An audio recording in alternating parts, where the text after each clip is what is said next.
Okay, folks, here we go. Guys, here we go. Let's have a good show. 1B, stand by. Okay, Yeah. Yacht, stand. Yeah, Take it. take it at midfield. Take Just go it. right now. Go to camera 3. Can 3. you Go to the perfect, just like that. I'll just go ahead. Yeah, graphics 2 is going to be up for the first. Okay. Go right now. Go to camera 3. Go. Yep. Can you Go to the perfect, just like that. No music. I'm going to hand to Q, Sophie. Wait, Fred.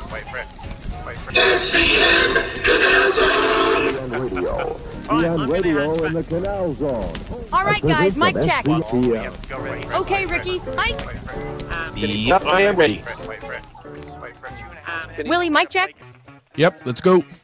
1B, stand by. 10, 9, 8, 7, 6, 5, 4, 3, 2, 1, and we're live. Okay, and go for it, guys. Right, and go for it, guys. Indeed, 8/25/2025. It's Friday night, 8 p.m. Happy hour at the Balboa Yacht Club, guys. Don't forget to like and subscribe and hit that like button and notifications. But welcome to Happy Hour at the Balboa Yacht Club. I'm getting an echo here. You guys picking that up out in the audience? If so, let me know, somebody in the comments, if you can throw it in. But otherwise, Ricky, what's up, man? How's it going? Happy Friday. Yeah, well, happy hour to happy hour to you, Willie. Yes, we're dealing with these echoes out here as well. So I wonder what that's from. But anyways, everybody, hello, Willie and I, both born and raised in the Canal Zone, welcome you to the happy hour at the Balboa Yacht Club podcast. It's a live show that it's all about the Panama Canal and the Canal Zone way of life. A weekly podcast that always starts with the toast. So salute to everybody who's joining us. Everybody. Let's get this show going. Yes, indeed, and we got a great show tonight, guys. We've been wanting to do a baseball show for a while, and we've always wanted to kind of wait for the right season and the right time, and baseball season just started in the United States, so great time to do it. And then of course our okay, cool. I see no echoes here. Excellent. So the other day I was chatting with Larry and about a couple different things, and he mentioned his dad and grandfather actually, and the baseball history there. So I thought, man, what a great excuse to get us into a baseball show, which we've been wanting to do anyway. So that's going to be really awesome. Looking forward to that this evening. Hold on, guys. There's something going on here that's just driving me nuts with this. It's just driving me insane right now. I keep hearing this echo here. So anyway, Ricky's do something, a song or Yeah, something. no, we guys, sorry. We both are, I have a feeling it's our platform because I'm really dealing with an echo as well. But yes, guys, thanks for joining us. We're going to have a great show with our normal segment of Que Pasa, inform you what's coming up, our bochinche, our social bochinche, of course, and our birthdays, followed by the Cicero family. All four of the Ciceros will be joining us tonight and talking some Canal Zone history, where we hung out, a little bit about how the Ciceros came to the Canal Zone, which is an incredible story. Amazing. That's why we have them on tonight.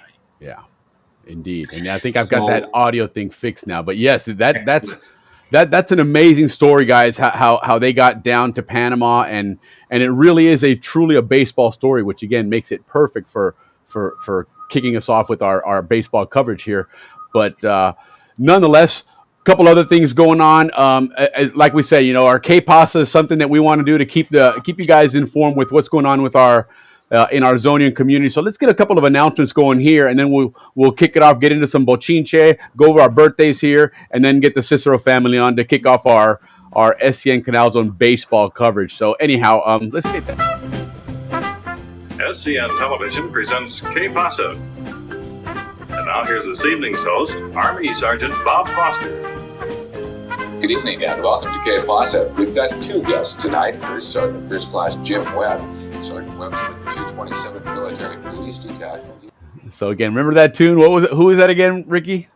I forget, man. But the horn guy.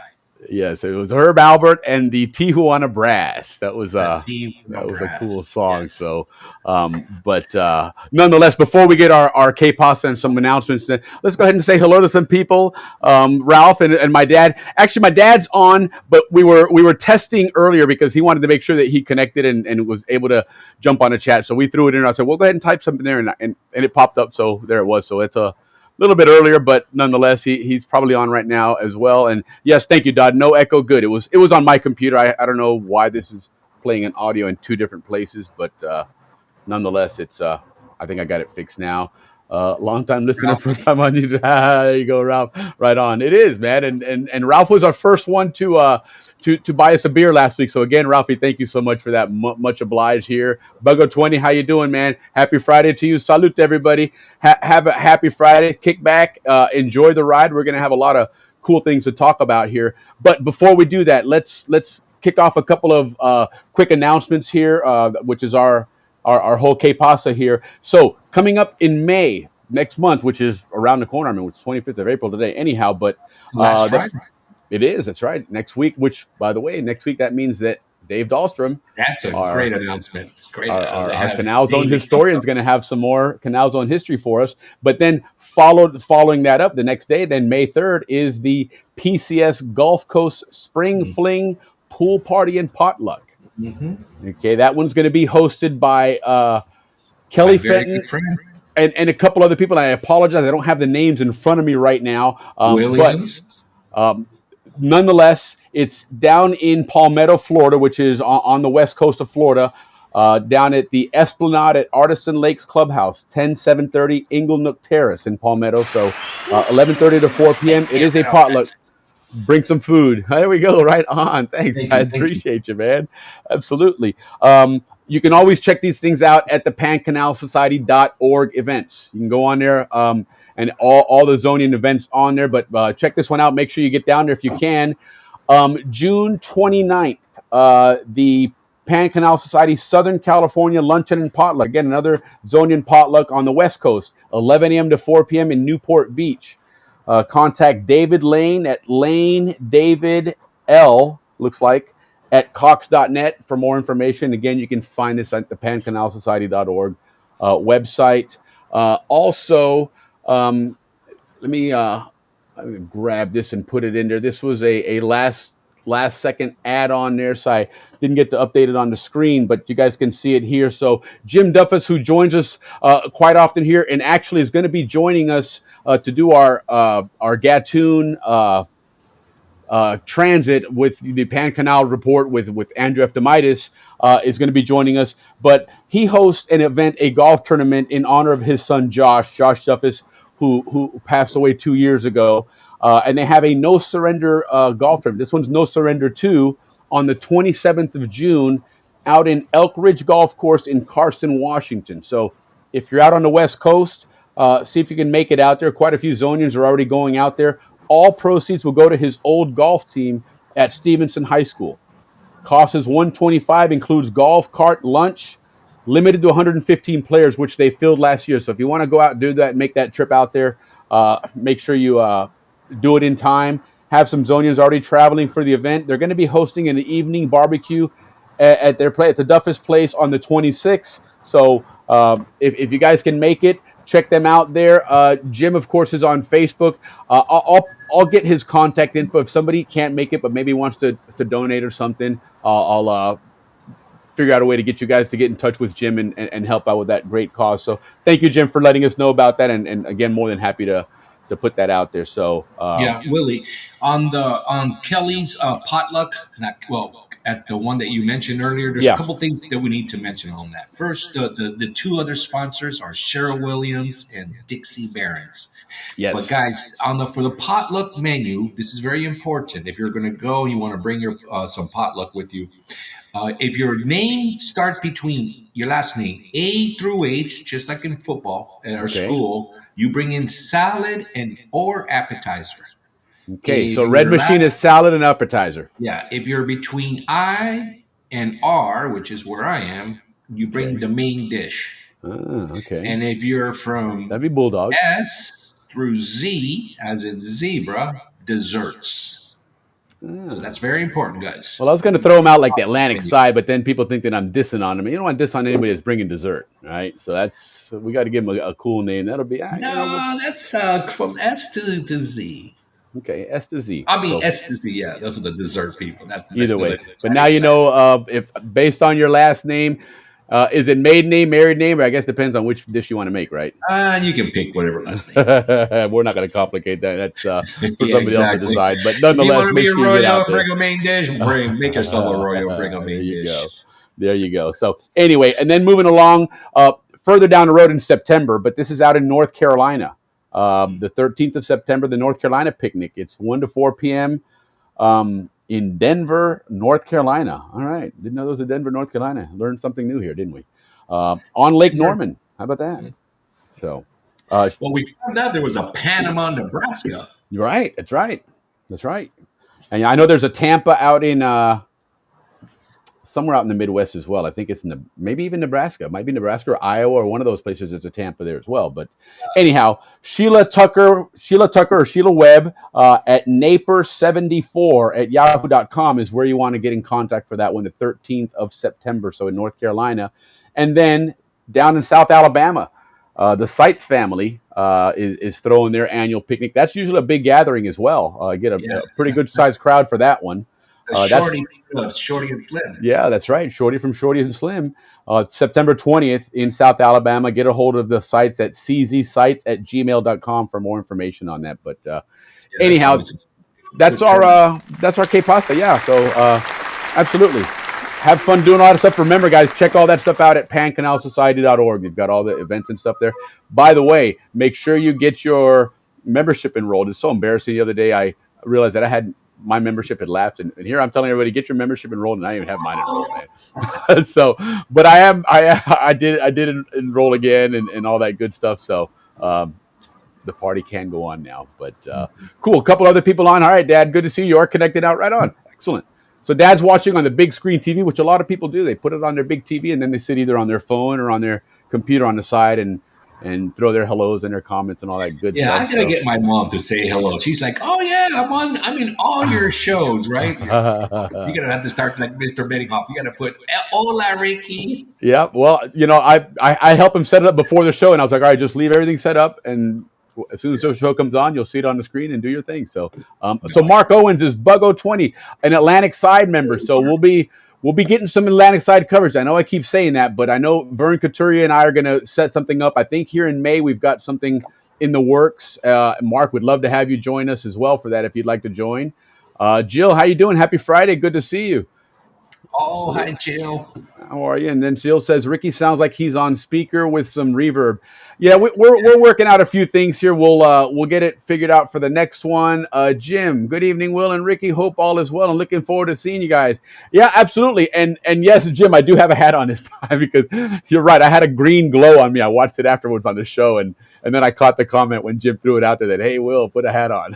So I got the advice a little late, but I got the advice nonetheless. So cool, Mark. That'd be awesome, man. I'll keep in touch for that. By the way, guys, Mark is another hidden Zonian musician that we don't know a lot about, but he throws some good tunes out there. He actually worked a little bit with our friend Alex Reyes on a tune recently. So good stuff there. And that tune is actually a Atlantic Side tune. So, if we get a regular Atlantic Side segment going, who knows, that might become our Atlantic Side theme song if that works with you, Mark. But looking forward to listening to that and turning the zone onto that, because now we'll have, Mark on tonight. And of course, later on, Mark from our Cicero gang here with Panama Days and a lot of other music. I mean, let me tell you what, that was the start of it for him, but the restart of him, because this guy's been doing music for quite a while. Some of these songs come from way back in the day, and we'll talk about that a little bit tonight as well. So, Leaf, what do you got there? Me and Jim Nam at the new Yacht Club. That's right, Leaf's down in Panama. Good deal, buddy. How's it going, man? Good to see you, Jim. Wapin loco.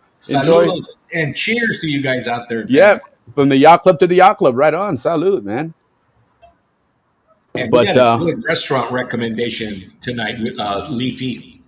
And by the way, I got some footage from Jason from our Sabor Patrol at the 507.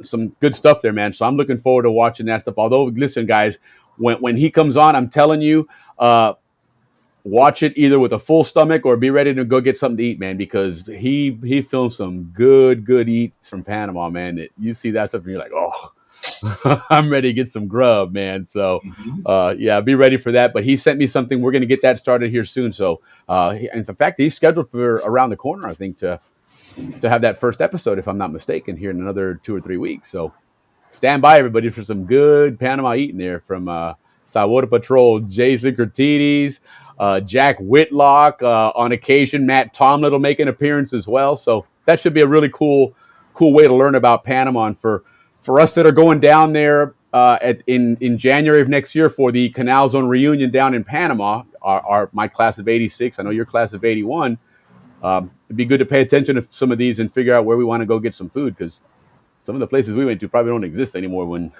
we were last down there. So there might be some new places. Yeah, it is. Panama's become quite the food city. There's a lot of really good eateries there and stuff. Yeah, so that's going to be really cool. But anyhow, let's move right along here because we've got some guys on standby. We've got a really cool baseball show to get going on here. So with all everything else, and good to see you, Jill. Let's go ahead and get our bochincha with Ricky's favorite tune, and you'll catch him dancing here at the end. Watch.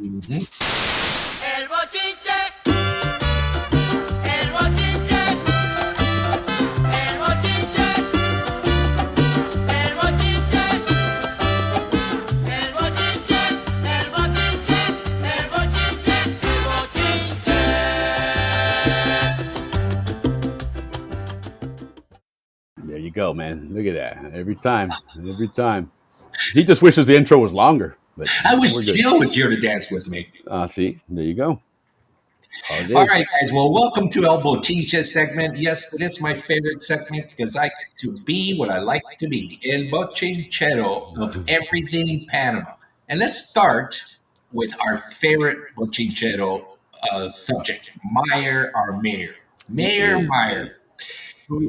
And we love to talk about him because he's just doing a phenomenal job, guys. So as a architect and a builder, I know how important this is. So in Panama before, to get a permit through the permitting process, 1 year, 8 months at the best, right? And it was a nightmare. And it's been like that for years. And what that does, guys, is it just holds back progress. So what Meyer has done, he's implemented a new permitting process in Panama that they guarantee you a permit in 3 months. Right on, Ralphie. I appreciate that. Thank you, Ralph. Permit portals in Panama now, that's a very advanced. That's just what we use here in San Francisco. So that's a great upgrade to the Panama and Panama City. Second thing he's doing to improve the economy, because he's doing everything he can to get the economy going in Panama, is he's paying all the bills. In Panama, for some reason, they pay the fastest you get paid there by any government is 90 days. It is 2 years. It's painfully slow. Painfully slow.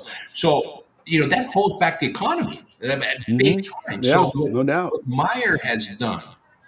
The way, we've always talked to you guys about how he saves money, cutting costs everywhere, and still doing a good job. All the money he's saved, he's using to pay everybody back. And he's basically cleaned the slate. He doesn't owe anybody. The city doesn't owe anybody. So he's putting money on the streets. So that's another win for our great mayor. Now, well, and some of that what you're talking about there is, sometimes permits for construction take 1.5 years, 2 years. Yes. And it kills a business to think that it's going to take you 2 years to launch and open up when you're ready to go, simply because paperwork is backed up, And this isn't New York City, mind you. This is Panama City. It's not that big. Well, it's growing. Got over 1 million people, so that's a pretty big city. It is, but I mean, for that's just absurd to take that long to get something done. Take that long, yes. So they've brought it up to today's standards. Now, one of the cool things he's doing is Panama has a lot of iconic views, right? Whether it's their buildings, the bridges, the canal, etc. So he's putting all over the place, which I'm sure this is in other big cities, these little selfie sticks that are on the sidewalk. So you just put your phone on there, and it's got the view on the other side, so you can take all these selfies, and it's a big hit all over the city. So Okay. because it's a big hit, now he's going to also start doing now mini parks, which we do here in San Francisco. Just little tiny little parks, but which will have a view of something, you know, whether it's a building, a panoramic view, ocean, Right. mountain, whatever. So that's another thing he's doing to beautify the city. Mini parks and selfie sticks. I think it's a great idea. And of course, he's just on this cleanup where he's bringing in these big trucks and just loading it up with whatever he finds on the streets, from colchones to tires to whatever's thrown around that you see in the city. He's Right. picking it up, Willie. He's picking it up in these Yeah. trucks. He's done an amazing job cleaning that city up, Amazing man. job, guys. And Panama's so worth it when you go back, guys, to go check out the city. Now, speaking of Panama City, there is this restaurant in Panama which we have spoken of in this on this podcast before. Back in the day, it was number 74 out of 100 Look at that. that we This talked guy's even about got last numbers year. on his That restaurant stats.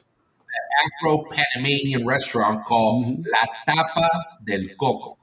Check this out. Okay. This year, they're ranked number 2 worldwide. Wow. So you can go to Panama and out there by Parque Omar on la Avenida Belisario Porras, I think it's calle 68, Okay. you You guys write that down so you remember it, okay, where you got to go. Tell the guy where you want to go. Just give him directions. Tell him Ricky told you. Oh, just tell him. Tell him 68th Street. He'll know where you're going. La Tapa del Coco. You can go Number eat 2 in best the world, restaurants man. in the That's world, incredible, in Panama. man. So Leafy, if you're out there, get there. Any of you guys Yeah, out there? right on. Ranked number 2, and it's not. It was by a world famous magazine called Conde Nast Travel. Yeah, that is absolutely a recognized publication. Recognized. Sure. Second best in the world, my friend. That is amazing, man. And then thumbs up and a drink, really, a toast to Isaac. Yeah, heck yeah, Verde, man. who's the chef. Absolutely. Salute. Congrats on that success, man. That's global success there. And Richard, what's up, man? Que sopa? Good to see you. Yeah, and Willie, we've talked about that guy here before, back when he Yeah. was number 74. So, Yeah. you know, Well, we threw some good listen, love out there I mean, for this guy, man. a lot of people will Yeah. tell you that when you come on the show here, suddenly just incredible things happen. And that's just telling it's a you. perfect example. You guys were 74 and, you come on the show one time, you get mentioned one time. They didn't even come on. If they had come on the show, they'd be number 1. But, Yeah, you get a mention, we'll give you number 2. And, hey, how about that? So well done, guys. Well, what's Congrats going on on with the U.S. troops in Panama? Listen, this is not. I don't understand why this is a sore topic in Panama. There's been troops in Panama for 175 consecutive years. Right. There's never been a time where there has not been U.S. troops in Panama. Yeah. 175 Correct. years. When did they start really? Back in the 1850s. When they had the They were Panama building Railroad. The railroad. Yeah. There's In always fact, before that. been But yeah. a U.S. military presence in Panama. Correct. So what's going on with the U.S. presence right now? Well, right now, our Marines have been down there and they're training.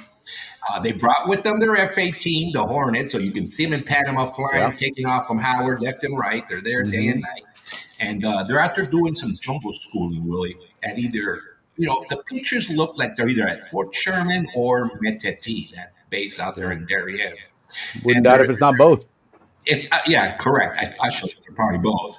So they're doing a lot of training on digging, fighting positions. Those that play online video war games like I used to, those are called FOBs. Yep. Forward area bases, right? Yep. The Panamanian forces had to do that out in the Darien. Sure.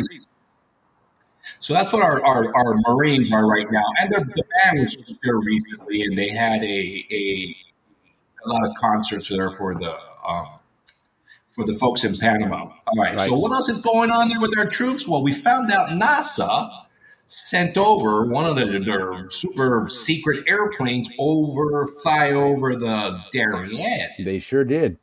Now, They did. some people are saying they were there mapping the Darien. Some people are saying they were there to look for Mapping's a relative term. or looking for resources. And then You need maps to look for resources, so that makes sense. yeah, and of course there's that third reason, which Willie and I are going to start researching a little bit more, that these little flies that live out there are Yes. super dangerous. Yes.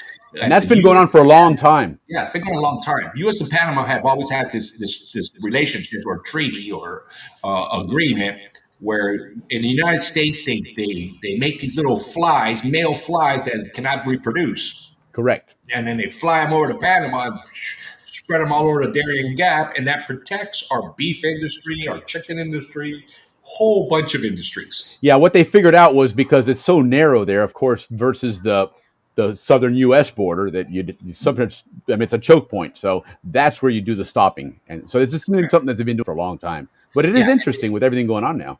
Right. And if all these flies get through, that means more poison in our food to kill them. True.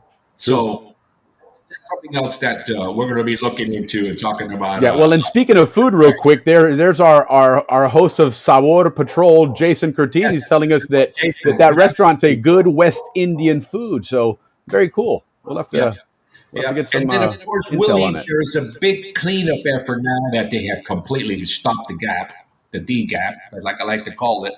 So, they got to start cleaning up that big, ginormous mess they left there. So the U.S. government the Panamanian government has asked the U.S. for some help there at the tone of $3 million. So maybe this is what gets tied into the fees. Everything's open for negotiations. Yeah, like, they talk about first and free. This is what this is all about. We'll go clean that up. 6 ships go through or something like that. Right. Yeah. For every mile that we clean up, we get a ship go through. Yeah, or something. About a 9-ship credit. Not a mile, but something like that. So that's what's going on there with our troops, guys. Now, it's not last but not least, but the last thing that it's in, because the whole Trump drama of we're invading Panama and all that. Right. That's all. The whole drama of the ports. That's all done. Yeah, correct. The results are still up there, but Panama's in a very good negotiating position right now. I mean, they can leverage that audit like no one. They have an asset that everybody wants a piece of, man. Yeah. And now Willie and everybody out there, the deal has gotten sweet. There is another port owned by Singapore. Yes. That they're going to throw in as part of the deal. So you're going to end up with 3 ports, one in Rodman, conveniently, because that's where the naval ports are. Yep. And then they're, that way they can also get their gas from there. And of course, the other 2 ports, Balboa and Cristobal. So the other thing so the ports are kind of like, slow down, not big drama news. But what is picking up a lot is the mines. Very important, because Panama's got this ginormous mine there, right? So these are the facts. All right. Now, Panama owns those mines. Panama is the owner of the mines, right? So the president wants to do another joint venture with, obviously that company has been running it, but as Panama being a real socio. And of course, for everybody, especially Jill, our good friend Jill, there is an environmental impact report that's going to have to be followed to the T. And the Minister Juan Carlos Navarro, which is a great... with everything that went down previously with that mine, there's no doubt that there's going to be all kinds of eyes on any deal that's made. Yeah, well, they did some polls, and 51% of the Panamanian population is in favor of reopening the mine. Listen, it's a resource that can give Panama a lot of money that everybody needs. So here's the important thing. When we talk about the mine, it's not that we're pro-mines. We are pro-Panama, not pro-mine. There's a big difference there. Yeah, agreed. And Molino is the one that spoke about that. He says, I'm not pro-mine, I'm pro-Panama. And I agree with that statement. Yeah. All right, guys. So moving on. So we got the mayor, the troops, the mines, the ports. Now, Willie, we also talked about the restaurant and Hyatt Regency is coming to Panama. And I thought Hyatt was already in Panama. They may have been there and then they left. Who knows? Yeah. Or they're expanding, one of the two. But there's a big issue right now with Hyatt Regency in Panama. Okay. So we got that also happening. And then, of course... there's our hotel, our weekly hotel news for anybody that's, in the hotel world. We were talking a lot about Darien, so I did a little research on Google Earth, right? Went down there and checked out what was going on. And let me tell you, man, down here, it's like this, Willie. there's town Metati, which is where our base is, the U.S. base is, and Yeah. it's a cute little town. I mean, they've got hotels there, such as El Bellagio Hotel. You can stay if you want to go hang out with the troops. They got one called the Crown Darien. They got a really nice baseball stadium in this town, Metati, and maybe you cannot shop at Walmart's, but you can definitely shop at Wilmart's. How about that? They got a bunch of Wilmarts over there, which is for like your materials and stuff.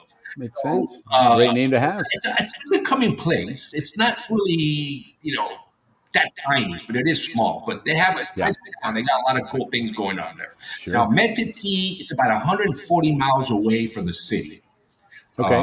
And it's about 65 miles from the Colombian border, but that's some rough territory. Those 65 miles. That 140 miles, you can probably do it a heck of a lot faster than you can those 65. Well, they got a nice highway now going out there. All the way to Metati, actually all the way to a place called Yavisa. We'll go into that. Now, from Metati to Yavisa, it's only 30 miles. I mean, that's still significant. That's like past halfway to the other side. Yeah, that's true. And then, Willie, comes this ginormous river called the Chukunake. Yeah. Chukunake River. That's the one that's curves back and forth. And that's the big one that that gives us a protection.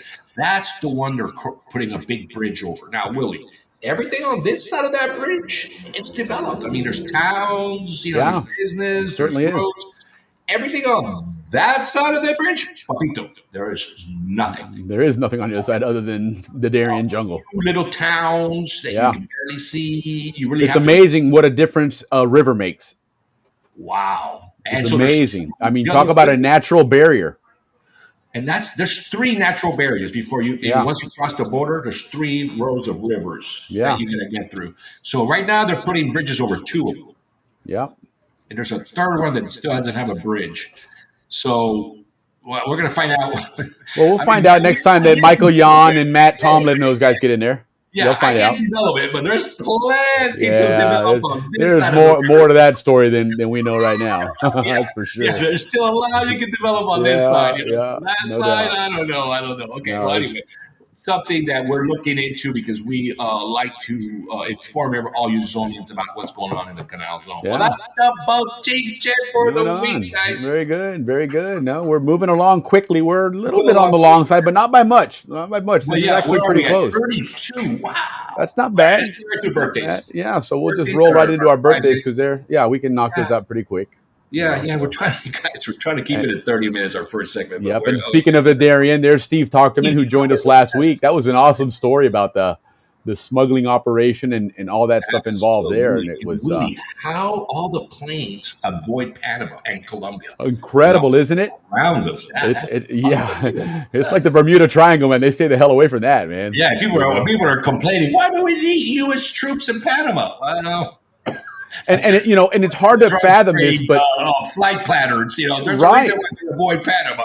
And remember, what did they say was the reason they didn't fly over Colombia? Remember? Oh, because they'll shoot them down. That's hard to fathom that in our day and age that a country is like, dude, you come over, we're going to shoot you down. They got F-16s out there. Yeah, for sure. They got F-4s. I think they fly F-4s. I don't know. No, it's probably F-16s. F-16s? I don't think anybody flies Venezuela has F-16s. F-4s were made in the 60s. That's a very old. Yeah. All right. Well, let's get into our birthdays. These are some great people. And like every week, there's great people, by the way. And we thank everybody who has been sending us your birthdays. I appreciate it. Yeah, please do. And throw them in the chat here if you didn't get to send them in. We want to say hello and birthdays to everybody. Yeah. And Jim Duffus, hey, how you doing there? Enjoy the ball game tonight. Willie, we got to start with one that we both missed, and we're going to apologize. But Danny Glacier. I hope I said that right. Yes. Yes, Daniel. Apologies, man, because Daniel always says hello to us. Double toast for you, man. Yeah, salute, Papa. Happy birthday, happy belated birthday, man. Because we apologize. We did that to Andrew too. Our number, our top viewers, we always below you guys. So you guys are like in a special category. Yeah, no doubt. That's the second time we've done that too, man. Second time. So sorry, Daniel. We appreciate you being such a great viewer and friend of the show. Misty Forsythe, my sister, the love of my life, Misty Forsythe. Happy birthday to her. It's actually today is her birthday. Yes, it is. Yes. My very good friend, Dennis Streeter. Happy birthday, Mr. Right on, Streeter. Dennis. Yes, Tony Fowler out of California, class of 81. Look at Willie. I didn't start with the 81s, by the way. Well, you know, that's what you Steve do. Thompson, all you Zonians remember Steve Thompson? Well, he's got a big birthday today. Oh, yesterday. The beautiful Jennifer Hayward. Her birthday was yesterday as well. Her married last name is Dahl, Jennifer Dahl. Right. Hayward Dahl. Rory Hill, great class of 81 classmate of mine, lived in Arahan back in the day. The beautiful Kathleen Morgan, also class of 81. She invests in up and coming companies. So she's like what do you call those angels investment? Angel investors. Angel investors. Yeah. And a lot of the people she's invested in have done very well. And, She's got an eye for business. Kathleen's got a good heart, man. To you, Kathleen, out there. Right on. Salute. Happy birthday. Congrats. Mm-hmm. Albert Sperlin, happy birthday to you. Yeah.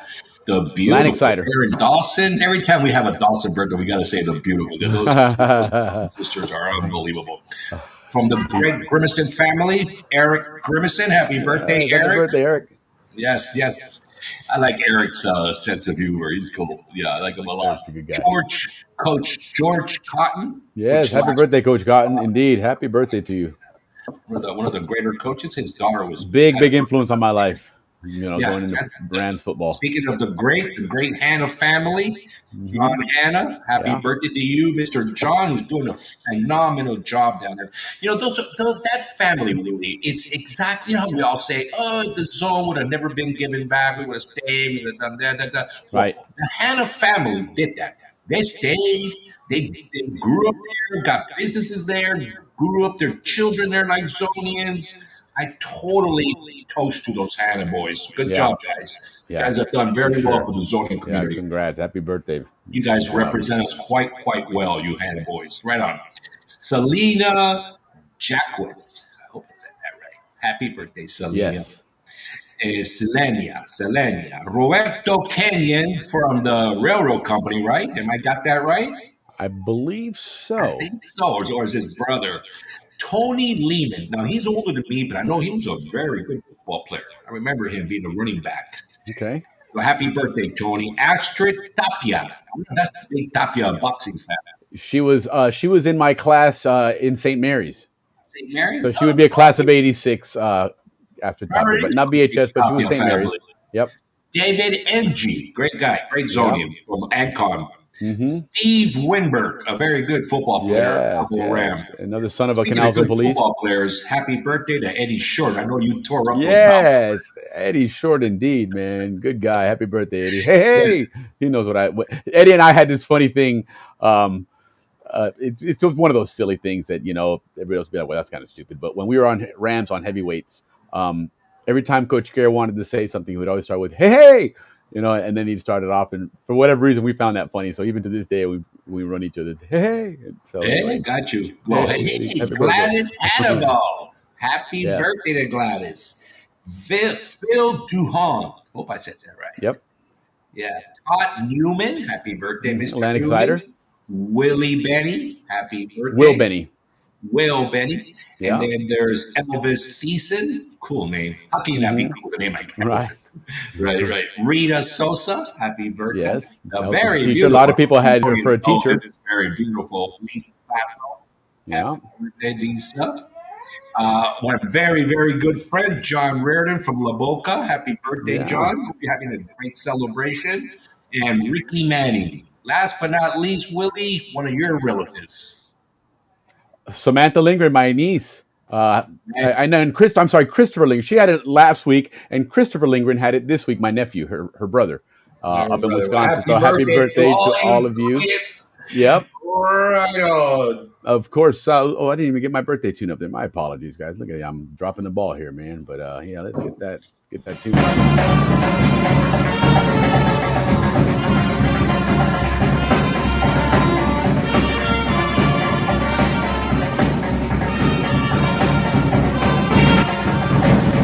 There you go. Happy birthday. And to anybody that we missed, happy birthday to you guys as well. A couple quick announcements, and then we're going to play a really cool tune that if you haven't heard it and watched the video, Panama Days, it's going to be awesome. And then we'll be bringing on the Cicero family to get into some Canal Zone baseball and some amazing Major League Baseball. So, real quick, Jim, going to miss the show tonight. Wanted to add that some of us Gamboa kids played pickup basketball with some of the Santa Cruz athletes. Okay, so what we're mentioning there is, so Santa Cruz, looking up this information about Joe Cicero, we started looking up some other information about Canal Zone baseball in the major leagues.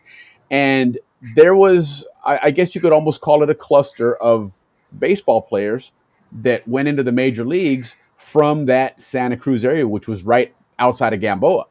And so that's what he was bringing up, because we mentioned that earlier this week when we were throwing a promo out there about some of the cool baseball stories. So very cool. That's a cool story, which I'll talk to you about it when you join us for that Gattoon stuff. We'll do a little sidecar there and talk about some of those sports memories and whatnot. And Steve's got a happy birthday, Tony Lehman, as far as Fast Eddie. Okay, right on. So, but anyway, anyone else that we miss, again, apologies. Happy birthday to all of you guys here. We're going to bring on the Cicero family here, but before we do that, we're going to play this tune, guys, because this is kind of a new thing now for us to help promote Mark Cicero, because he is, man, this guy can throw some tunes together. Let me tell you, man, he captures a lot of the essence of Panama, especially in this Panama Days song that he put together. If you haven't seen it yet, it's a really, really great tune. Why is that not coming up this way? What is this? Let me remove that. Bear with me here. Oh, there it is. Okay, so anyhow, this is a really, really cool tune, guys. I was really enjoyed making this video for these guys, or for Mark, but enjoy this. And then as soon as we get done with that, we're going to have all four of the Ciceros on to talk some cool Canal Zone baseball stories, man. So enjoy, guys.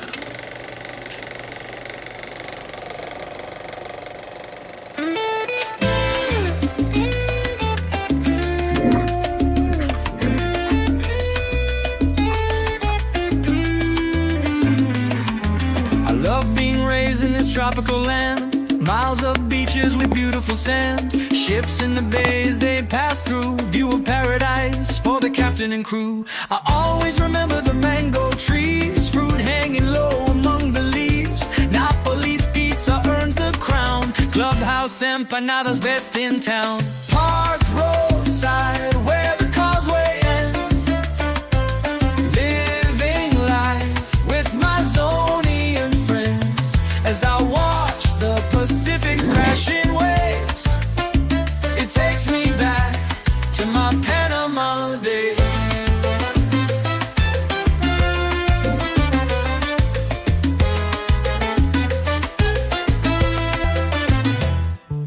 Black sand beach or the mountain view sets the scene against the sky so blue. Tropical flowers that bloom year-round, palm trees stretch high above the ground. Park roadside where the causeway ends, living life with my Zonian friends.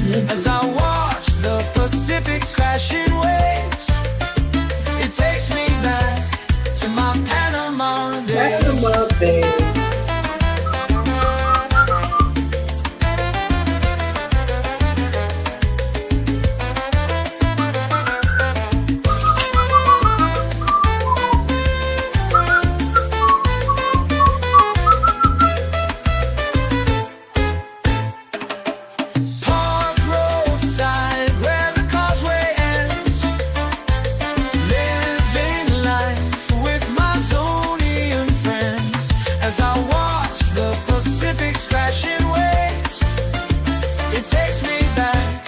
My Panama days.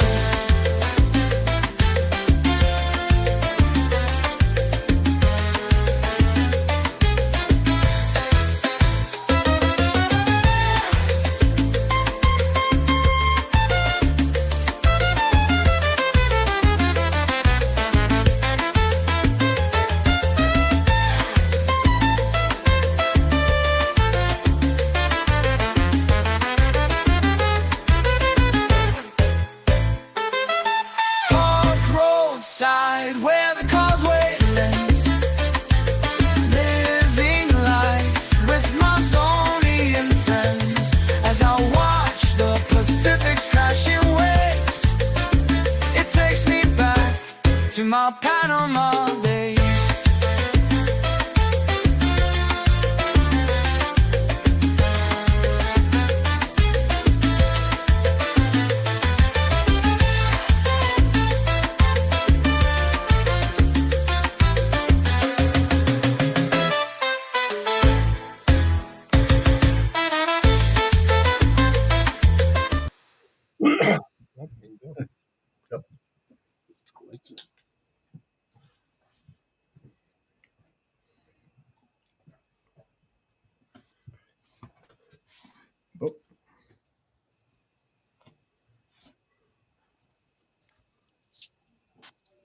Can't hear you, Will. All right. How about that? Sorry about that. All right. Here we go. Thank you. How about now? Thumbs up. We good? Yeah, okay. All right. Good There we go. here. Wouldn't be a happy hour at the Balboa Yacht Club without some kind of a technical error, or more likely user error, as was the case here.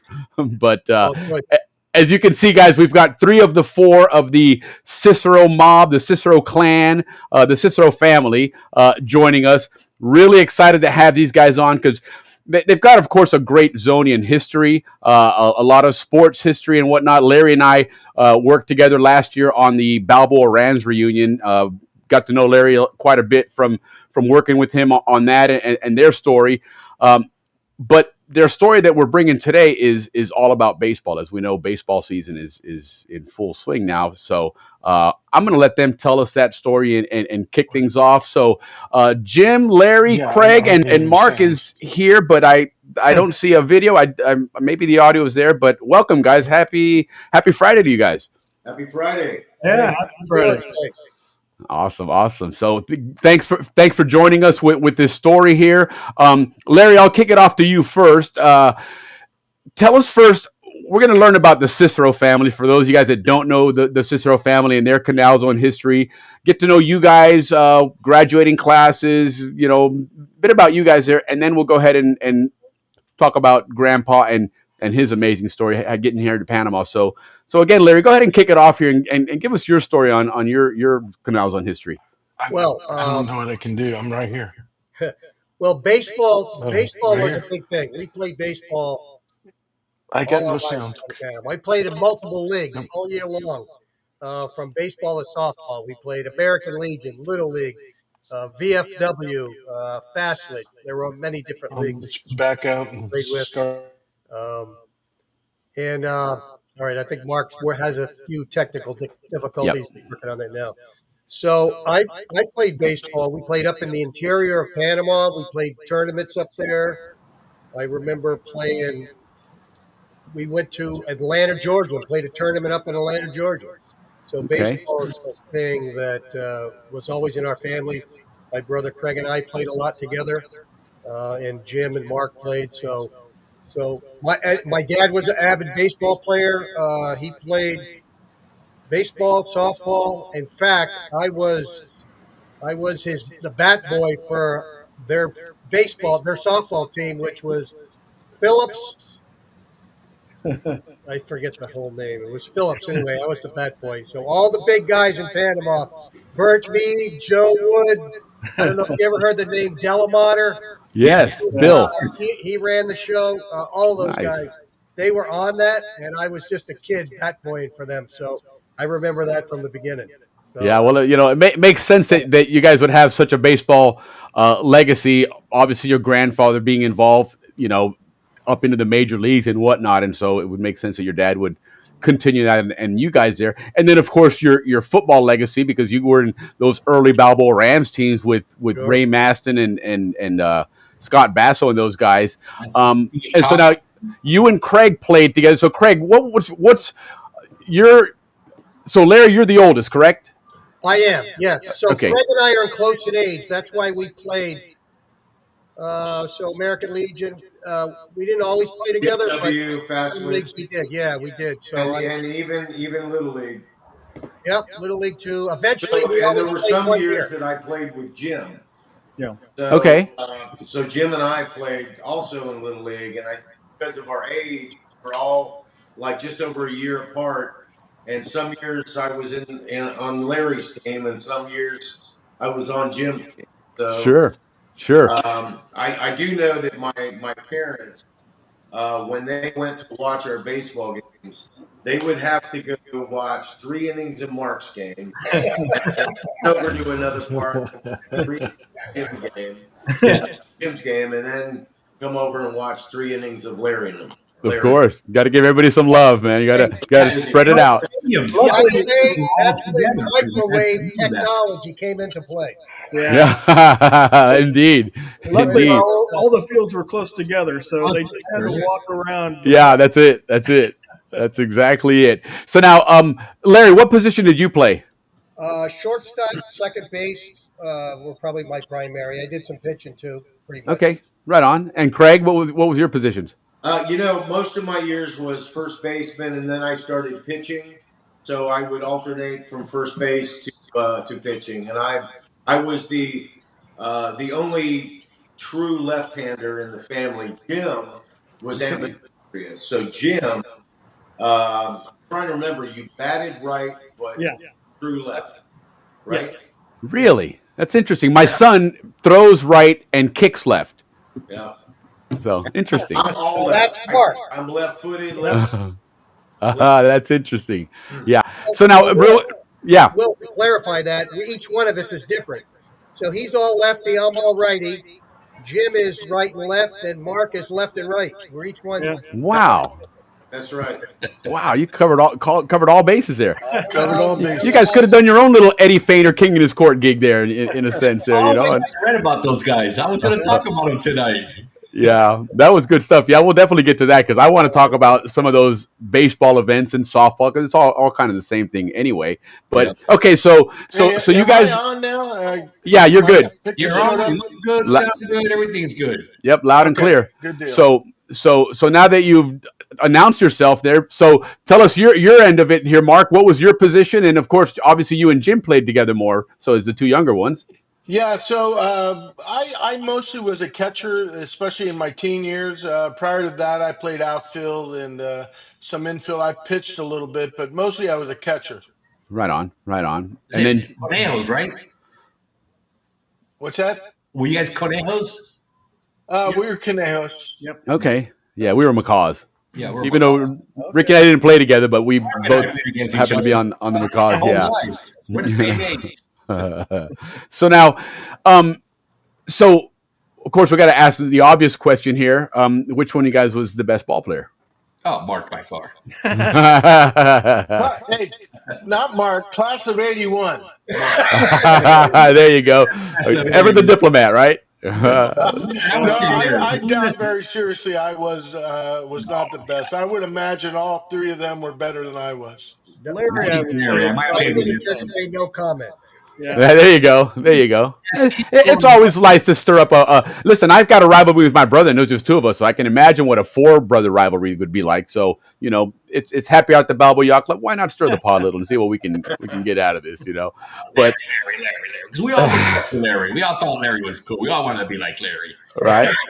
That's it. Yeah. Whether it was football season or baseball season, that's the way that worked. Right on. You really don't. No, it's cool. So Lee's chiming in. Always great to see the Cicero brothers, neighbors, and lifelong friends. Right on. And Lee's nephew had a birthday real quick. I forgot to mention it. Lee, apologies here. Happy birthday to your nephew, Dustin. Dustin, happy birthday, brother. 33 years old. Right on. Happy birthday, Dustin. Oh, Jesus' age. There you go. Right on. Jesus' age. Okay. They say in Spanish, Jesus' age. Oh, all right. Okay, we'll learn something new here. Jim, I was very good friends with your grandparents and mother and father. He had a fantastic. Oh, right on, Jim Bradley. Yeah, Jim's got a really cool story that he's going to be joining us to tell about. His traverses on the ships, and then of course all his electrical work down in the zone, which is quite a story there. And then Captain Andrew, of course, will be joining us along with Jim Duffus here shortly to do some Canal transit stuff. Growing up in the Canal Zone, you likely experienced a unique blend of American Panama. Yeah, you did. Indeed, you did. How did that approach to baseball? That's a cool story. That's a great question, Andrew, because, there was really, I guess, 3 components of baseball growing up in the zone, right? You played in the Canal Zone leagues, the little leagues, farm leagues, etc. There was the military leagues, I think they had Pony League or whatever they call their stuff. And then you had the Panamanian leagues, right?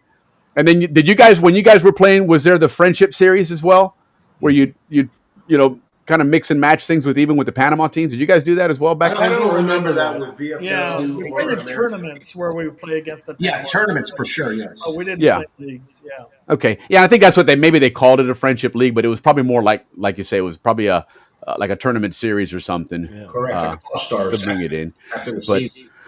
I mean, football gets a lot of credit in Panama, and we've had recently even the Kiwanis were on, talking about their history, and we've had, of course, the Rams history on. We had Coach Bales, Coach Houston, Coach Holland were on, and so football is always looked at as that big sport.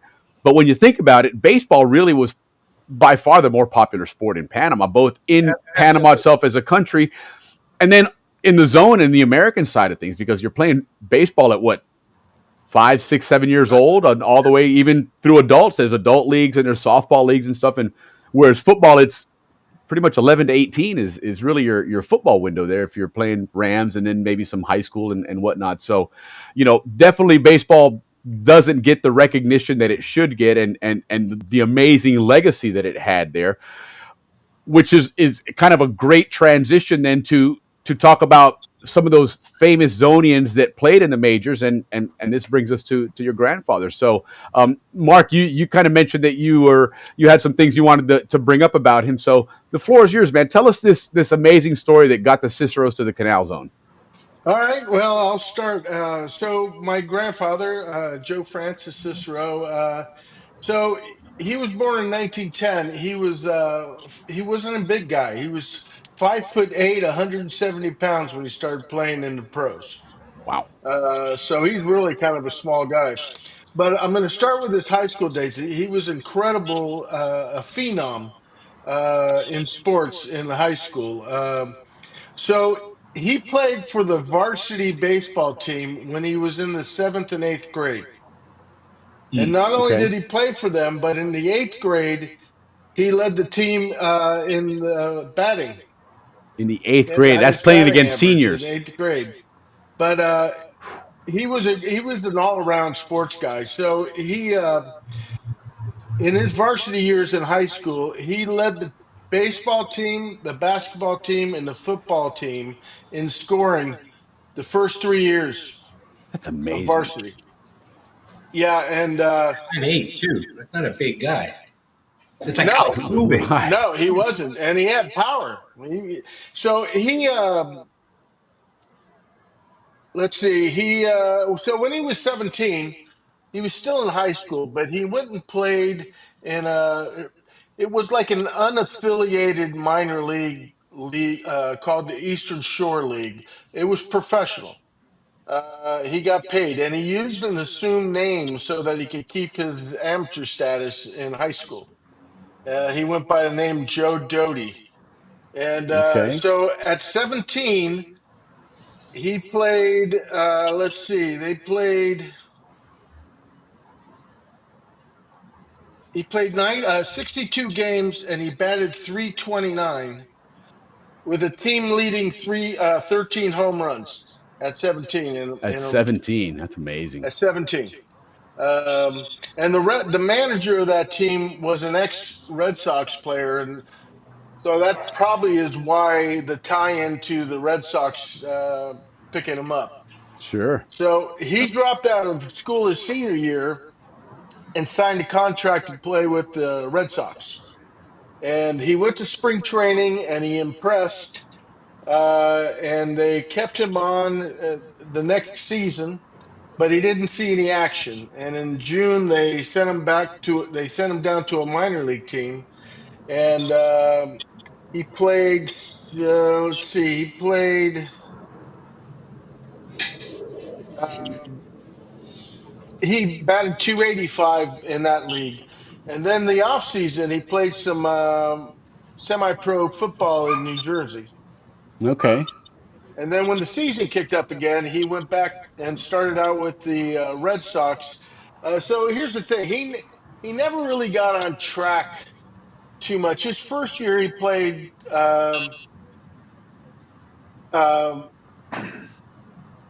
10 games. Okay. He was brought up in September, late in the year, and played like the last 10 games.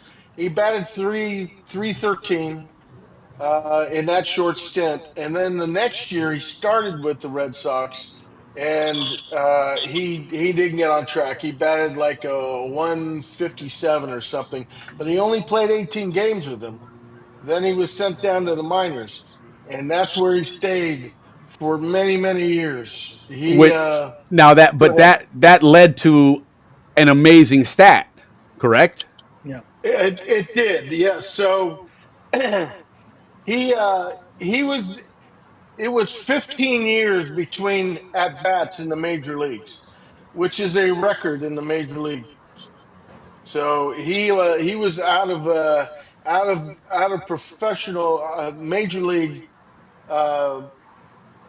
uh, play for 15 years, and he played.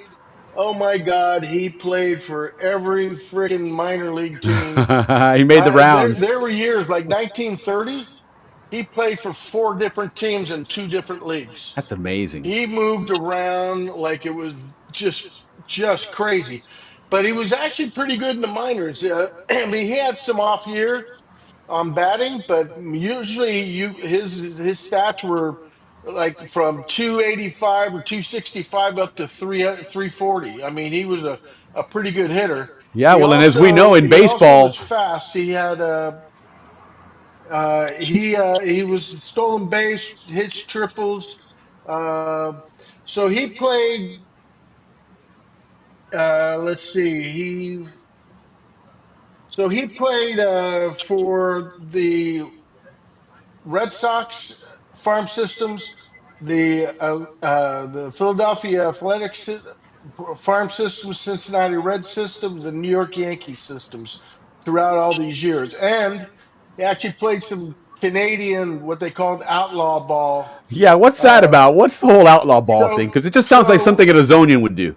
yeah.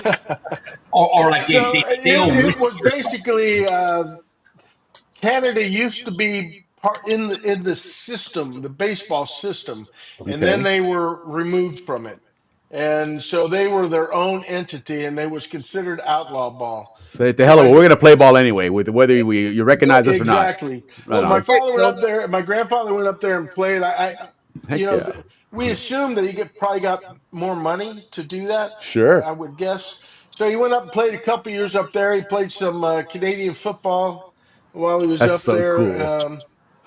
That guy's and a baller, man. He's a baller. Like again, Don't, another Zonian, man. Nonstop. don't that's it. forget. So he was so he had some eye problems. He wasn't seeing as well. He's a little beat up. So he retired in 1943, 43, and then came back in 44, and he was picked up by a team in the New York Yankee system, and he had a game, the first game of the season for this team, his first game, and he hit 2 grand slam home runs and a 2-run homer. He had 10 RBIs, That's and incredible. yeah, that was incredible. That's And incredible, man. the next year, 1945, he was picked up by the the Philadelphia Athletics, and Yep. he went to spring training with them and made the team, and he played 12 games with them, and then was released. He played for. We went and played in Minnesota, and he played 65 games and batted 283. This guy's like And your grandfather's like straight out of Field of Dreams. You know, yeah, somebody with that no real kidding. love of the game. No, honestly, I mean, had just a love of the game. Obviously, Yeah, that he's like, I'm going to play ball. If it's in the majors, great. If it's not, I'm going to play ball. And I yeah, mean, it took him to another country, in fact, to do that, which we're going to get into here in just a moment. But absolutely. They, you Well, know, they didn't make a lot of money. 1945 was the year that he retired from organized baseball. And okay, a friend of his that he played in the minor leagues organized baseball in the told, states, right. right? Well, yes, and a friend from the Because minor Panama, they get a leagues little told offended him if you're going to tell them he that could it's not get organized paid to play baseball now. baseball in Panama, Yeah, right. and Yeah. Well, that was remember, that. guys, before spring training in Florida, and the Cactus League out in Arizona, it was down south of the border was where the pro teams would go to play ball. So, again, We as Ricky said before, Panama has history in everything, and here we are, even in baseball, they had that that great Yeah, history. You yeah, know, yeah. So he, so I will say this: he went to his, I guess it was the beginning of his second season in professional baseball. Uh, he hit 340, and wow. he had And 300 is the holy grail in baseball, mind you. If you hit 300, you're doing yes, excellent. yes, yeah. He was, but and again, this is when he was 18 years old, and Right. he was third in the league in RBIs. I'm sorry, fourth in the league in RBIs and third in home runs at And, 18. and this is what in the early 1910s, 1915, somewhere in No, there. this would have been 1929. 20, that's right. Okay, because he did 45, he retired. Okay. Ruth was Yeah. playing. Good, don't you? Isn't there like a Babe Ruth story in there somewhere? Here's Yeah. another. Have you heard of Connie Mack? Have you heard Yeah, the of name course, Mack? absolutely. So Connie Mack took him under his wing and brought him along to different. Okay. Yeah. That was his last I've got hurrah. letters. Yeah. I've got We've got a letters. couple from letters Connie signed by Mack. Connie Mack. Yeah, and then Connie Mack eventually became a senator, didn't he? I think. Yeah, Yeah. I the think he Babe did Ruth get in story. politics, yes. You know, and the other thing you think about the things that your grandfather was doing, and especially, those accomplishments at such a young age, you're talking about an era when arguably baseball was the biggest sport in America. And for that, I mean, it was certainly bigger than football. It was something that everybody tuned in and watched, and there was probably a baseball game in every single town in America. So if you're having success at that age in a sport that basically everybody's doing it really just shows exactly what this guy had going on there. So there's another interesting stat that I love to talk and hear about that you told me, because I'm not a really big baseball person, but there's certain things that I've always, for whatever reason, really really loved about baseball. I've always been a fan, for example, of Eddie Murray, because I've seen him hit home runs on both sides of the plate, and I think that's just fascinating that somebody can swing the ball and hit at that level that good from either side, and so I think that's really cool. But hitting for the cycle, tell everybody here what that means, and for somebody to do that not one time but twice, what that's all about. The hit for the cycle is in one game you hit a single, a double, a triple, and a home run. That is very rare in the history of Major League Baseball. That's only been done 349 times, which that sounds like a big number when you consider that major leagues have had over 20,000 baseball players in it. Correct. Only 349 have I that mean, feat. every team plays 160 games a year. There's a ton That's of games correct. played in that Absolutely. time. So that is it's a very hard thing to do. And he did that. I know once, and I read in one article that he had done it twice, but there were no details to it, so I don't know. But he, not just that, but so 480 people in Major League history, and I'm using Major League because you can't. The stats for minor leagues just aren't there. You can't Right. search them. So, just to show you how rare it is, but 480 people have hit 3 home runs in one game in the major leagues. Out of those, 13 of them have hit 2 grand slams in one game. And I did a search for 2 grand slams and a 2-run homer, and there is no stat for that. So it may That means never there's have been only done, but my one. grandfather did it. That's amazing. That is just incredible. And again, like you talk about, where he was not, this big giant guy out there to be able No, to swing that bat that's like that. absolutely, absolutely. Yeah. I'll tell you just before I Panamanians. turn this over with his Yeah. career, he had some noteworthy things. So number one, uh, in just about every article you'll read about him, they're going to tell you that he was Clark Gable's cousin. Okay, I So did see a headline there. I saw that. yeah, so my grandfather's mother and Clark Gable's mother were sisters. Wow.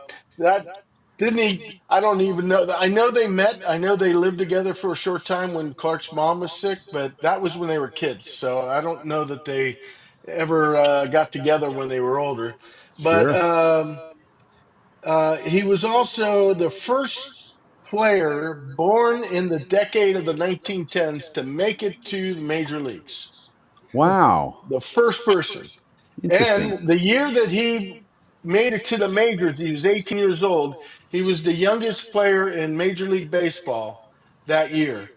And the interesting stat to me is the next year he lost that title to Hall of Famer Hank Greenberg. Okay. So I thought that was pretty cool. But he Yeah. also played against Babe Ruth. Yes. And they had a little quick little conversation. My grandfather remembered it well. He was playing when he was with Boston, and Babe says to him, notice that he was wearing that my grandfather was wearing a pinky ring, and he said, That's right. if that gets smashed, that could cut your finger.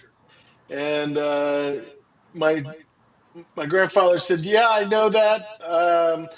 My soon-to-be wife Helen gave me this. It's my good luck ring." And then Babe said, "Well, if that's your good luck ring, then whatever you do, don't take it off." And so that's the conversation with the great Babe. Oh, that's awesome. Man.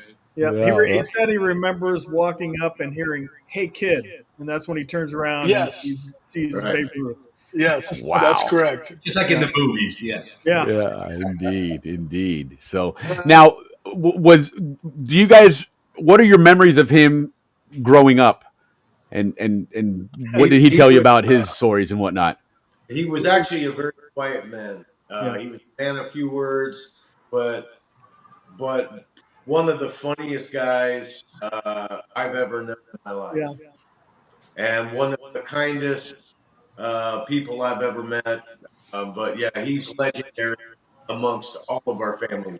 Yep. Of So, course. Will, many journalists have tried to do interviews with him, and he was never comfortable talking about himself. So Okay. they gave him they bought him a cassette tape, and he was supposed to over time do something, and he did. Sure.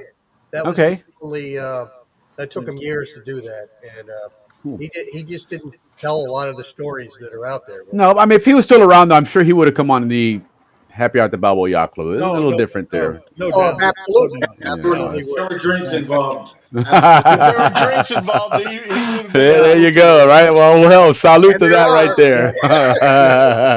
Growing up, Love it. Was your grandfather the one that came to the Canal Zone? What's that? Was your grandfather the one that came to the Canal Zone? Yes. Yes. So when he came, so a couple of things. He came to the Canal Zone, and he played in the leagues down there, and he did a little coaching down there also. A lot of the players, they would bring in the scouts, would bring the players that they wanted to try out, see how they do, or players who were playing in the off season. So they got a good look at the scouts got a good look at the players that way. So also later on, after he retired, he became a scout, a Central American scout for some of I think for the Cleveland Indians. I think No, it was the Dodgers. And, Dodgers. Yeah, it was the Dodgers. Yeah, he signed two Panamanians to the Negro Leagues, Yep. and one of them had a long, pretty solid career in baseball. The other one I couldn't find any information on at all. Yep. Well, and now technically, the way they've made the rules now, that would be considered part of the majors anyhow, because the records are being considered for it. So, well, I wondered if these guys. I mean, they were listed as being from Panama, like Panama City, Panama. right, But with their names, one was Clyde Paris. That right. doesn't sound very Panamanian to me. And the other one's name was Wilfredo Moore. Okay. Well, remember, you had a lot of West Indians from wondered Canal if maybe construction they were days. from the Canal Zone. Oh, that's a good point. Yeah. It could be, but I mean, heck, you go down to Rio Bajo down there. There's a lot of former descendants from the Caribbean workers that stayed in Panama. So you did have some of those names there, to a certain extent. Look at Rod Carew, but That's but right. either way, it was someone that now the major leagues recognize as top level professional players, and so he can certainly get looped into that crowd as well. My dad played. My grandfather played for the Balboa team. He played for the Cristobal team, and he played for a Diablo team. And on the Diablo team, he was actually a player coach. He managed the team. And my dad told me this. I couldn't find any info on it, but my dad told me that the guys would play winter ball. They would come down to Panama to play winter ball. Right. And Tommy Lasorda played for my grandfather more Wow. than once, and they were friendly. Went out for drinks afterwards. They were drinking buddies. That is so cool. So I thought that was pretty cool. Yeah, my mom used to tell me stories of winter ball. Her and her sister were avid baseball fans, and she could tell me, you name the person. Oh yeah, that person hit so and so. They played for this team, and they would keep their averages. My mom used to watch TV and score the games to as far as I can remember, even on TV watching baseball and just scoring the game. She just loved the game of baseball like nobody's business. Yeah. And just love that whole concept of all these people coming down to Panama to play ball down there. It was really cool. Yeah. Where did grandfather Joe live in the Canal Zone? In Koset. Well, I remember Corzel, but I don't know where he lived before that. He lived about 5 houses down from us. Yes. Okay, that's cool. We got to see him all the time. That's awesome. That's really, really cool, because that's one of those legacies that some Zonian families have, where it's several generations that. You're going to love this, Will. It was Kelly Morris's family right here. We were 2 houses down from them. Then it was the Morris family, John and Corey Morris and Mike, down 3 houses from there. And then my grandparents live around the corner. That's amazing. We had the Mortons right next to us as well. Mortons and Bobby Hughes. Kesslers were there. Steve Talkerman was on the other street. Yeah. That's so cool. That's what I love about the Zone, and that's what I love about this show, where people can reminisce and then throw in the chat and go, "Yeah, don't forget we live down the street over here too, and remember so and so." And Nick Asher lived there too. That's right. Yeah. Lifelong friends with all of them. I'll tell you, the Zone was an awesome place to grow up, and playing sports down there was phenomenal. It really was. It really, really was. It was something that, even up until the end, up until the 80s, it was still something that you could see in a Norman Rockwell, painting. It was very much a wholesome community family event, and everybody was involved. You never lacked for volunteers and umpires and coaches. Like I said, one year my dad even coached a Glidden team, and because they needed a coach. They didn't have one, and so he said, "I'll step in." And my dad had never coached baseball before, but he stepped up and did it anyway, and it was great, man. It's so these types of memories that show that the Zone was more than just a place. It really was a community. It was an idea and a people that was amazing. So now, tell me about your dad, okay? Because Grandpa obviously had a great story. He came down here, and now he ended up working for Canal Protection. Is that correct? Working on the locks? He was on the locks. He was a plumber, general foreman plumber for all the housing in the Panama Canal. Okay. And he was an avid ball player because he grew up around it. He coached a lot of the kids. Craig, Jim, Mark. He never coached me. Him and I didn't see eye to eye a lot. So, and let me just say this: he never reached 5'8". Okay. Yeah, hardly anybody over 10 could see eye to eye with him. That's a good point. I won't argue that point. We don't know for sure because he wouldn't let us measure him. All right. I will tell you this. So he coached a lot of the kids, and a lot of the kids in the Canal Zone know him well through the years. And like I said, he played a lot of ball with the men's league too, softball, fast pitch. Okay. The slow pitch leagues. Sure. Going back to college, he also played college football. Yeah. Wow. Of course, that would make sense. Man. Now, what position did he play in football? Do you guys know? Running back. He was a running back. Well, yeah. Okay. Yep. Couldn't see him from the front. You couldn't see him from the line, I think. All right. So they got around the corners too late then. Oh, that's fantastic. And he was fast because everybody was bigger than him, so he had to be fast. Yeah. So now, you guys mentioned like VFW baseball or American Legion baseball or whatever that was. The only thing I remember was Pee Wee, which I didn't play Pee Wee, but I played Farm League, Little League, Fast League in high school. What were the leagues that were down there when you guys grew up playing, and which ones did you guys play in? So I remember starting in the Golf League. The Golf League was the Pee Wee League. And then from there, it was the Farm League. Right. And I think it was, I don't know, 2 or 3 years in the Farm League, and then there was Little League. Yeah. And the Farm League was, it was pitching. So the Golf League, I remember, I think it was coach pitch. Right. And then Farm League, you had kid pitch, and then of course Little League. From there, it was Fast League, and then after Fast League, or somewhere in between, was the BFW and the American Legion. Yeah. Oh, okay. And I don't know, Ricky, did we have that available when we were playing ball, or was that just something we didn't do? Or but those were more like the all stars of Fast League. Okay. Yeah, I didn't get invited. The better players that moved up.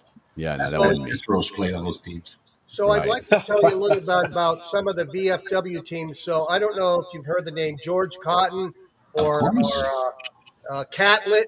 Yes. Catlett and also Ed MacArthur's dad.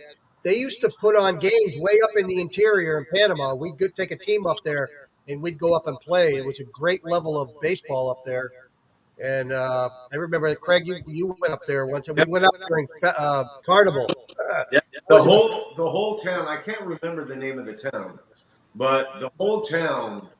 I mean, when we came into town, there was a banner for Main Street welcoming us to the town. So right on. The town came out to our game. We had a doubleheader, and afterwards they all took us under this huge tent and fed us lunch, arroz con pollo, and pizzas. But the night we got there were celebrations going on all over the town. Okay. And our team, once we got there, we started drinking, celebrating. Went to one side of the town. Half the team went to another side of the town. Of course. I think John Houston was the driver. He was the designated driver. He was the designated driver, yes. So he would drink the least amount. He's the only one that knew what happened. One of us, except for I think John was hungover. He's normally on the show, so I'm sure he'll confirm. Leon Catlett was our starting pitcher.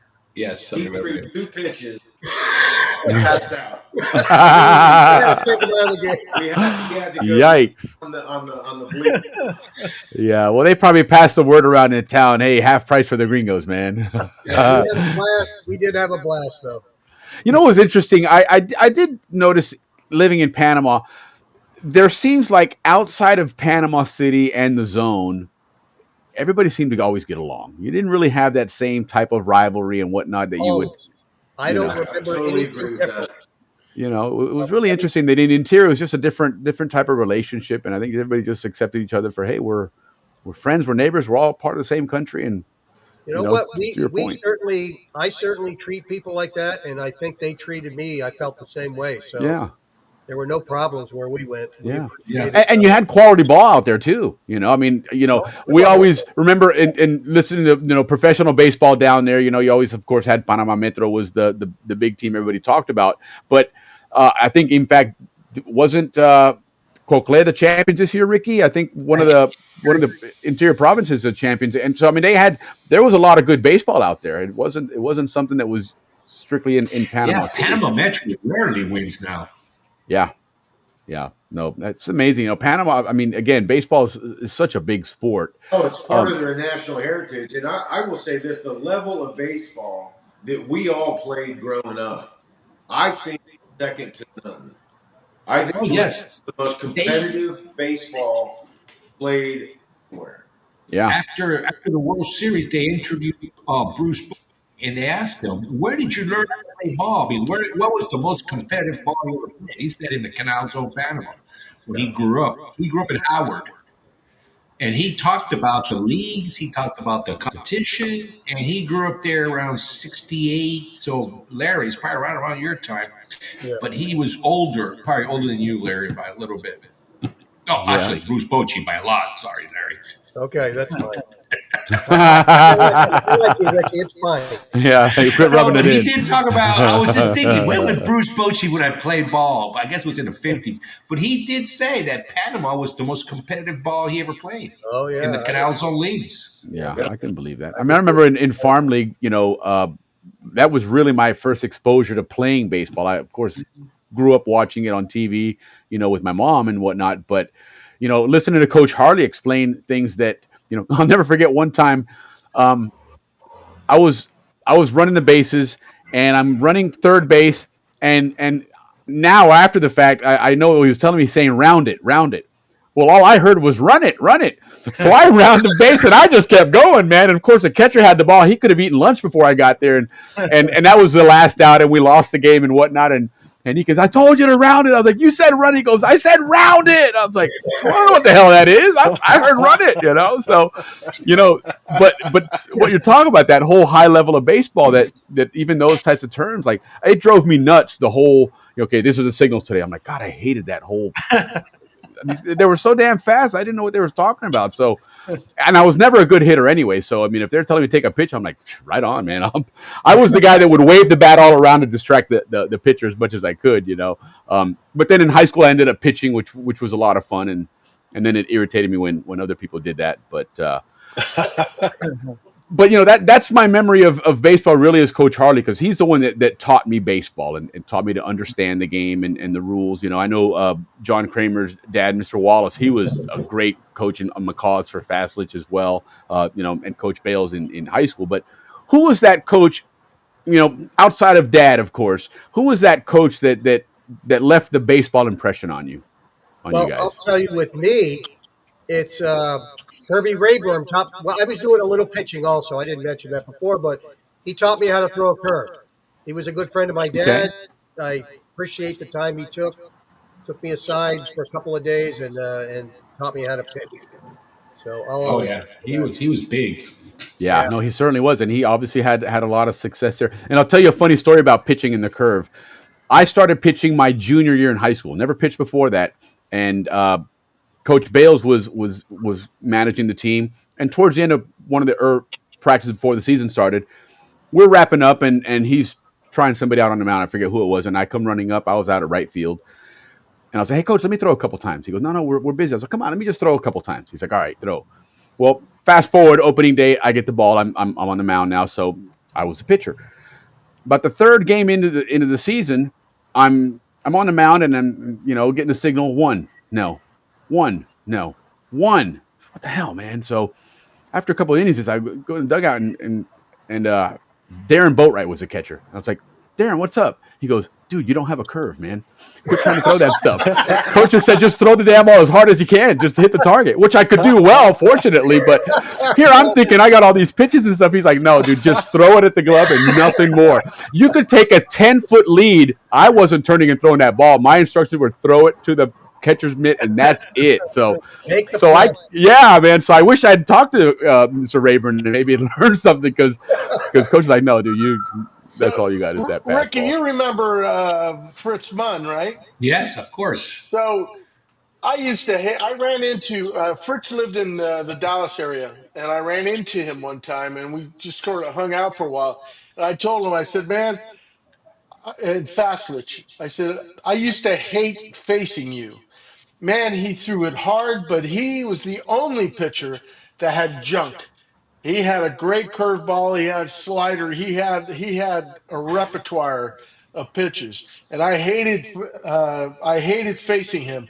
And he told me, he said, I hated facing you because you always hit me. I don't remember that part. I don't remember that part. Yeah, I don't remember. We grew up with Roy Pino, who also threw inside, and Randy Rios also threw inside. Yeah. Oh yeah. Well, those guys threw. Roy Pino and I tied in our last season in Little League. We tied for the most home runs. Yes. All right on. I was on Glidden that year, if you remember. I was on Glidden. We were the champions that year. I think you guys were Fender, right? You were Fender or Police? We were Fender. Fender, yes. Interesting. Now, Jim, who was the pitcher you never wanted to face? Charlie Charlie Thrush. I had one. I batted pretty well. I was Okay, right on. To go up against anybody. Hell yeah. Yeah. You pitched too. I remember you pitched as well. Because I played against you. I played first and I pitched. Okay. I always liked to hit. I didn't care who the pitcher was. Right on. Craig, what about you? I remember your biggest championship game. Conejo, you had beat McCaws. Yeah. I dropped that ball in center field. Always remember those things, huh? I remember David Hollowell playing in Fastlich. The ball hit him in the top of the head when he was trying to catch a ball and went over the fence. Oh, no. Hey, Greg, what about Jaime Kokenauer? He was a pro, right? If I had to face him, I would be afraid. Yes. When he was the done, only pitcher I think I ever faced that I would have been worried about. When Okay. he released that ball, he was halfway to home plate. Yeah, that's the way I felt against Darren George. There was the kid, Darren George played for the Pumas, and same thing, man. That guy, like you said, he let go of the ball. It was already in the glove. He was right there, and I mean, he threw hard, man. That was one person I was like, damn, man. You would think most of the time you want to get up to bat. I'm like, no, not me, man. Jaime played for the Milwaukee Brewers, so he wasn't just anybody. Yeah. He was a professional baseball player. I heard that. He could throw the ball, that's for sure. I went to a game with the Texas Ranger game where they were playing Milwaukee. He was there, but he didn't get in that game. He was in the bullpen. Right on. The thing with Jaime is he could throw. He wasn't always accurate, so that was another pitch. No, that's the thing about our Canal's old pitchers. They were always wild. Right? Yep. Yeah. No, it was. Yeah, that was something else. I'd like to put a shout out to Sam McGinnis. You guys remember him? He was my coach. I was going to mention him earlier. Up He was in my first coach in Fastlich. Yes. Okay. Yes. Fastlich. He did a great job. I think he lives in Puerto Rico right now, but we had a good time with him. Yeah, he was the Canal coach when I went to Fastlich. Larry was already there, so we played on the same team, and he loved my dad, and they go back, I guess, a long ways. But he was a good coach, and he ran a good. That's cool. That's cool. Jim, who's the coach that you remember? Who's the one that made a difference in your baseball? I know you said except for my dad, but unfortunately, my dad coached me from the Little League all the way through Fastlich. Okay, fair enough. Yeah. You didn't have another coach. Hey, I'm going to put this out on the record. Jim probably listened to my dad more than any of us. There you go. There you go. Right on. Just to be transparent. Yeah, I know when my dad coached, we had quite a few what you could call, I guess, misfits on the team. It was a team that, a lot of the players that wouldn't get picked on other teams and what. In fact, I remember he always says a story about one kid that showed up, Paul Wright, rest in peace, Paul, and he'd never played baseball before, and he had one of those, little like a toddler baseball glove. It wasn't even really a real baseball glove. He's like, all right, for starters, we need to get you an actual glove to play ball here and stuff. And that was, I played catcher on that team, and let me tell you what, man, like I told you guys the other night in the show prep, I've never ran so much in my life from the catcher position, man, because, I think more people got on base against us from getting walked than actually hitting the ball because the ball was never even close enough to be a pitch, but I just all game long just get up and after a while I just rip the mask off and okay, here we go again. Run the bases. Who cares, man? Come on.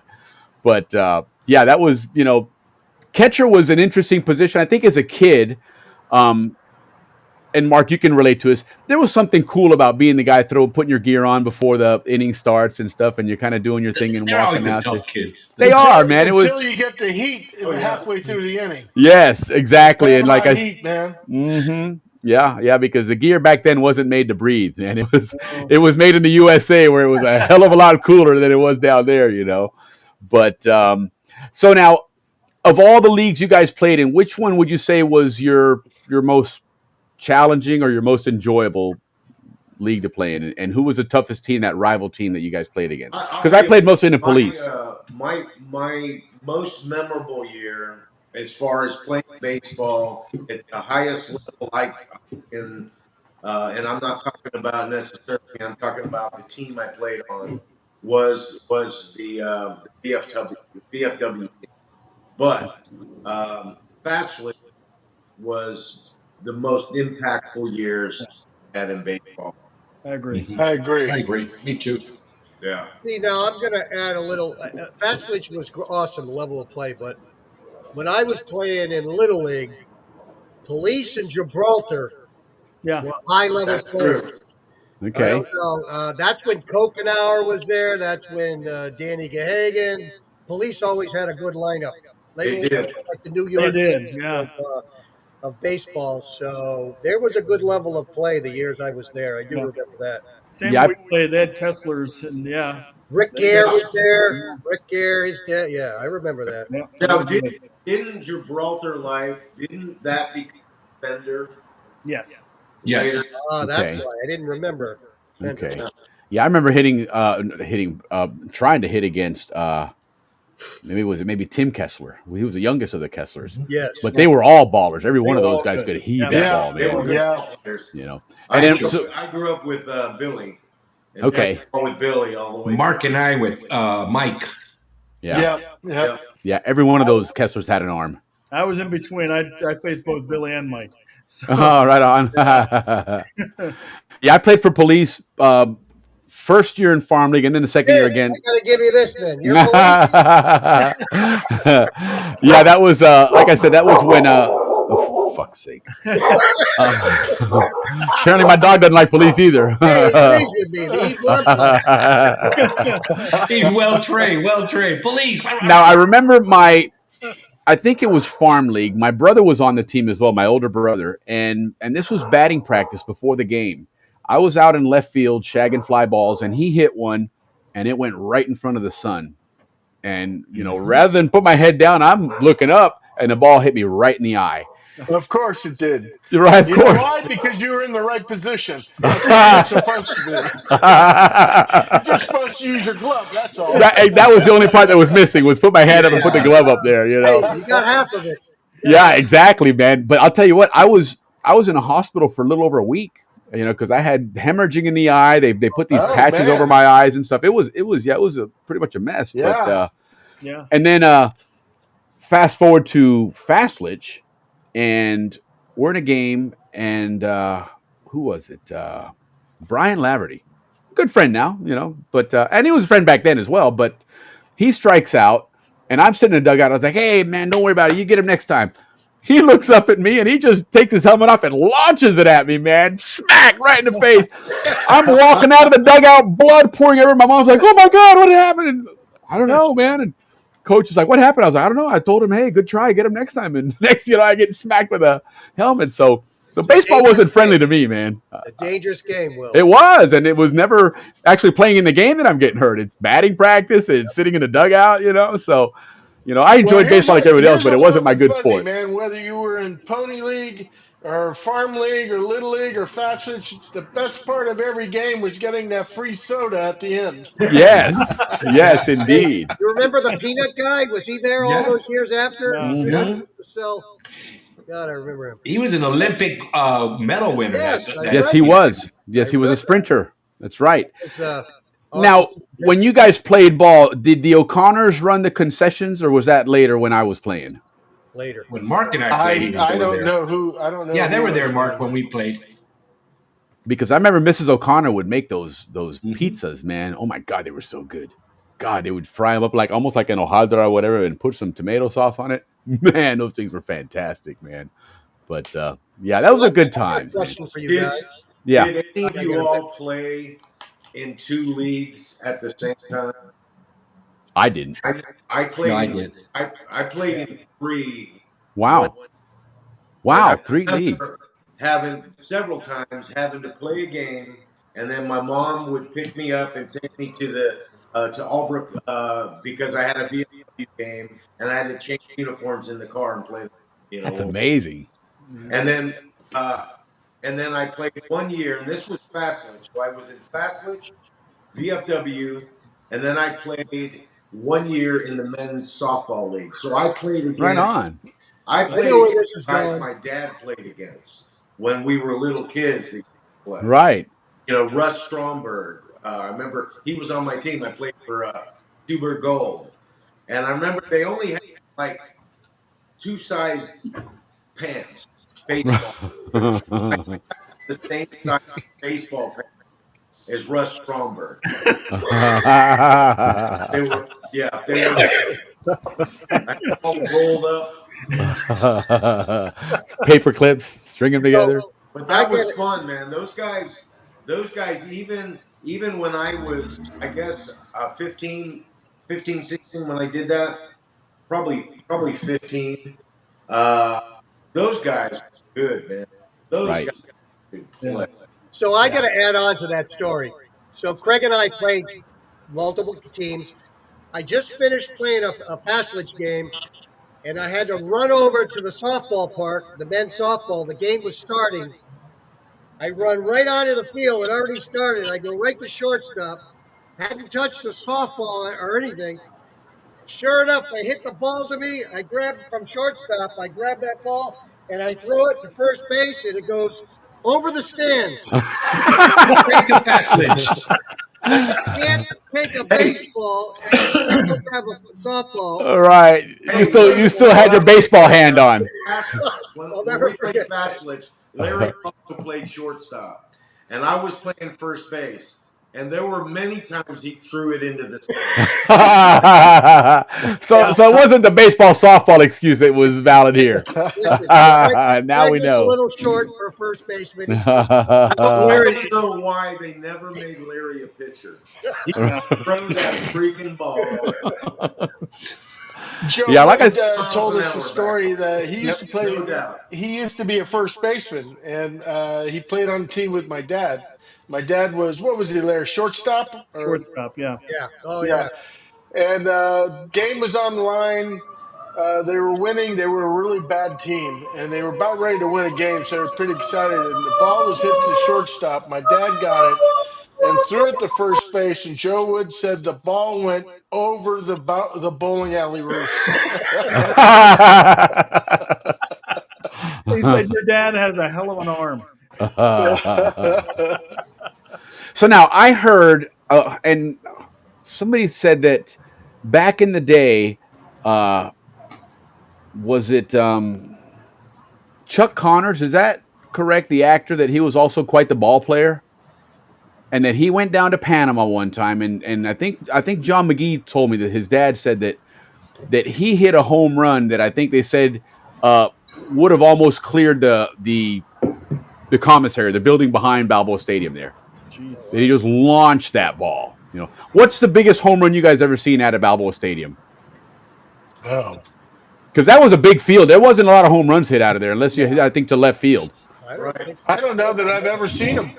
A home run out of Balboa Stadium. Yeah, that was a seen big him field. hit the bowling alley roof once. Yeah, that's what I'm saying. Left field was probably the only one you could maybe hit one to. That's when they moved home base back over by what would that be?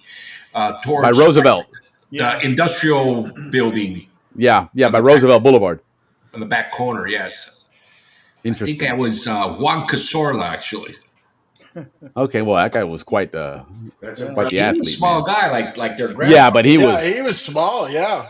Yeah, but from the waist up, that guy was a rock, man. I remember he left and joined the Marine Corps, and I remember running into him sometime later. And he came back on leave, and oh my God, it's just a monster of a guy, man. Yeah, Tommy Vasquez also had some long home runs. Played many years with Tommy Vasquez. Yeah, his thing was he hit the train a couple of times with home runs. Yeah. He was every year I knew him, he was a catcher. He was a good catcher. Yeah, Roy was a catcher too. He played with our VFW team. Yeah, he did. Who did he pick for the Palomas? I think it was Palomas. No, Macaws. His coach used to beg me whenever we played against him, because I was on Coneos, to please get him to the game on time. That's all your job is to make sure you get him there on time. So Greg, you need to tell him your story about Tom coming out to the pitcher's mound.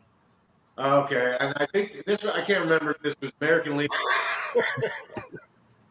Like every 6 pitches, Tom would call timeout, and he'd walk out to the pen and call in the full infield, and he kept doing this, and basically what he was doing was just wanting to find out what everybody was doing.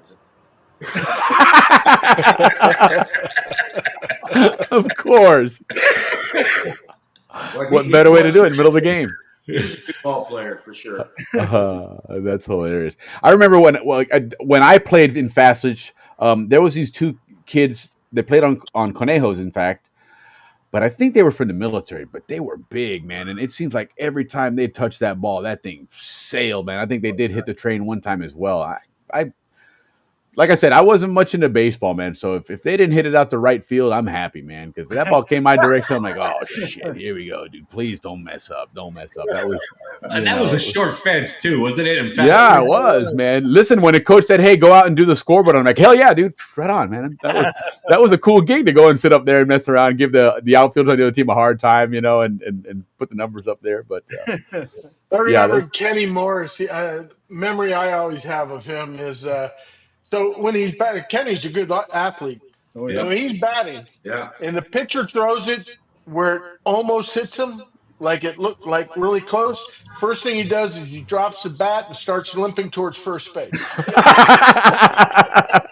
The umpire calls him back, and he just shrugs and gets back to the I do it enough times. We get away a few times. He was Pumas. He was a Puma guy. I remember watching. God, I forget who it was watching the game, and somebody got walked, and they had watched every time he'd touch first base, he'd round it, but and turn around and look and see, and they timed it perfectly. He was about the time he was stepping on that bag, they just lofted the ball, and he turned in and stepped off the bag and tagged him out. Man, I was just wow, look at that, man. That was just out on a walk. Yeah, exactly. I don't know why. That's you don't live that one down. I don't care what league you're playing in. Yeah. Hey, so I want to ask you guys. When my dad was coaching farm league, I was in the little league, right? I'm sure Herbie Rayburn had something to do with this, but they brought in. They had Sanguian. Manny Sanguian came down. They did a clinic. They had a couple players come down and do a clinic for the kids. It was really nice. I mean, you know who Manny Sanguian is? Yeah. Big, Pirates. He's with the Pirates, right? Catcher, yeah. So did they do that stuff later on? Did you? That's the only time that I know of. Has anybody else ever? I don't recall, but I mean, I certainly remember the name because obviously he was big in the late '70s and whatnot, and of course Panama. In fact, just recently, Rudy Waller, who was going to be joining us later on, is going to join us. He's doing bringing a lot of baseball to El Valle, and apparently that was the one area because it's kind of isolated and didn't have a lot of baseball. So he's for about the last year and a half, 2 years, he's been building a youth baseball program down there. And they were in the Atlantic side just a few weeks ago, and they ran into Manny Sanguian, and so they took pictures with him and everything. Yeah, that's cool. Yeah, it was really cool. That was really cool to see. I know. So my dad was good friends with Herbie Rayburn and Eddie Napoleon. So both, I think you guys probably know who that is. He coached. They did a lot. He was the first base coach for the Texas Rangers for 5 years under Johnny Oates. Yep. But he had a long career, especially coaching. He played as well, but being a manager in the minor leagues and coaching and the majors. Yeah. Nice. Yep. So he played. He was a Balboa high school kid. Yep. Yeah. I think they graduated in '51. That's how far back. I think he was a year younger than my dad. Okay. What year did your dad graduate? Wasn't he a 55? That's a year. Your dad graduated 55 with Morris, my dad, or 56. Did any of those guys really graduate? On paper. Well, he was born in All right, I didn't. 36, sure. so he would have probably been 54, maybe. 54. All right. Maybe. Interesting. Yeah. Assuming he graduated. Yes. So I was hoping. So Herbie Rayburn brought in Mariano Rivera. Right. And, I live up in Rhode Island. A few years ago, my son's a big Yankee fan. So this is back when Smart guy. Herbie was around. I was trying to get hold of Herbie. I had talked to my dad through him. I was trying to set up a luncheon with Mariano Rivera in New York, because Mariano's in New York a lot because his wife is she has a church there. She's a pastor for a church. and I know Okay. he was always there, and I was trying to get him to set up a day. Maybe we could take him to lunch. Would have been an awesome thing to do for my son, which I'd always hoped to do, but was not able to get it done in time. But always respect for that guy. Sure. Even though Sure. he was the Yankees, he was probably the top Yankee, in my book, a class player. Yeah, indeed, indeed. Hey, they say more people walked on the moon than scored runs on Mariano Rivera in the playoffs. And he didn't blow it by him. It's not that he threw Right. so fast; he kept you off balance. That guy could throw. Yeah. Yeah. No, He could without a pitch, doubt. that's for sure. Without a doubt, and he was in a good era, man. When that was, I think, the era of the relievers. Yeah. When it was, there was a lot of your famous closers, and that was a big part of the game. It seems like. Well, I remember when seeing in that documentary about that, one of somebody that knows Herbie Rayburn said, "Hey, you need to check out this Mariano kid," and he said, "Oh, the shortstop or the third baseman?" He said, Yes. "I've already seen him. I didn't see anything there that interests me." And he said, "No, he's a pitcher now." So Herbie Right. went and watched him pitch, and sure enough, there you go. The rest is history. Yeah, most people don't know that he was a shortstop. That's where he started out, and had he stayed there to that point, he'd have been working at a car wash today, or running a restaurant or That's something. right. Instead of owning New York City's New York Yankees for a bit there. So That's it. But no, it's been great. This is a lot of fun. Baseball, we could talk about it all the time. It's one of those things. It's a fantastic sport, and a great legacy that baseball created for the Cicero family to come to the Canal Zone. Because at the end of the day, if Joe Cicero had that tremendous success, he probably would never gone to Panama, and so Correct. the Canal Zone Cicero legacy would not have been there. So the Lord has a plan for everything, and does everything for a reason. I'm always thankful that Uncle Sam in the Air Force somehow, for some reason, decided to have Ron Benninghoff go to Albrook and be stationed there. Otherwise, I wouldn't have been here and all that. So great story. But we're going to segue to that here quick before we cut out, because we're hitting that 2-hour mark here. And again, really enjoyed this, and I'd love to do some more of these baseball stories, because several people, by the way, reached out to me going, "Hey, it's about damn time you did some baseball. I want to talk about baseball." So more to come, guys, on the baseball angle. We awesome having you guys kick this off. But Larry, I'm going to go ahead and give you the floor here to talk about something that you guys are planning for, that I'm happy to help you out with this reunion and your family. And so, the floor is yours, my friend. I appreciate that, Will. So I just wanted to mention to everybody out there that this year at the reunion, my dad just passed away. So we're going to have a celebration of life for him and for my mom, because my mom passed away at the beginning of COVID. We were never able to do a celebration of life for her. So we're going to have a nice event for both of them at the reunion. It'll be on Friday, July 4th at 2:00. I don't know which room we're going to use yet. We're working on that right now, but we'll let that information out there. It's open to whoever'd like to come by, and love to hear some. If you want to say something, we'll have the ability to do that. We'll be there with the video. Well, I'm sure and people who cannot attend, if you'd like to have a tape, like video something real quick to say something, we're happy to do that also. Yeah, So, I'll help you set something up with that as well, if somebody wants to out there. do some pre-recordings, for sure. Absolutely, more than happy to do that and help you guys out any way we can. So just keep that in mind, and as we get closer to that time, whatever help you need on that, consider it done. But listen, guys, thanks so much for taking the time to join us. We really had an awesome time.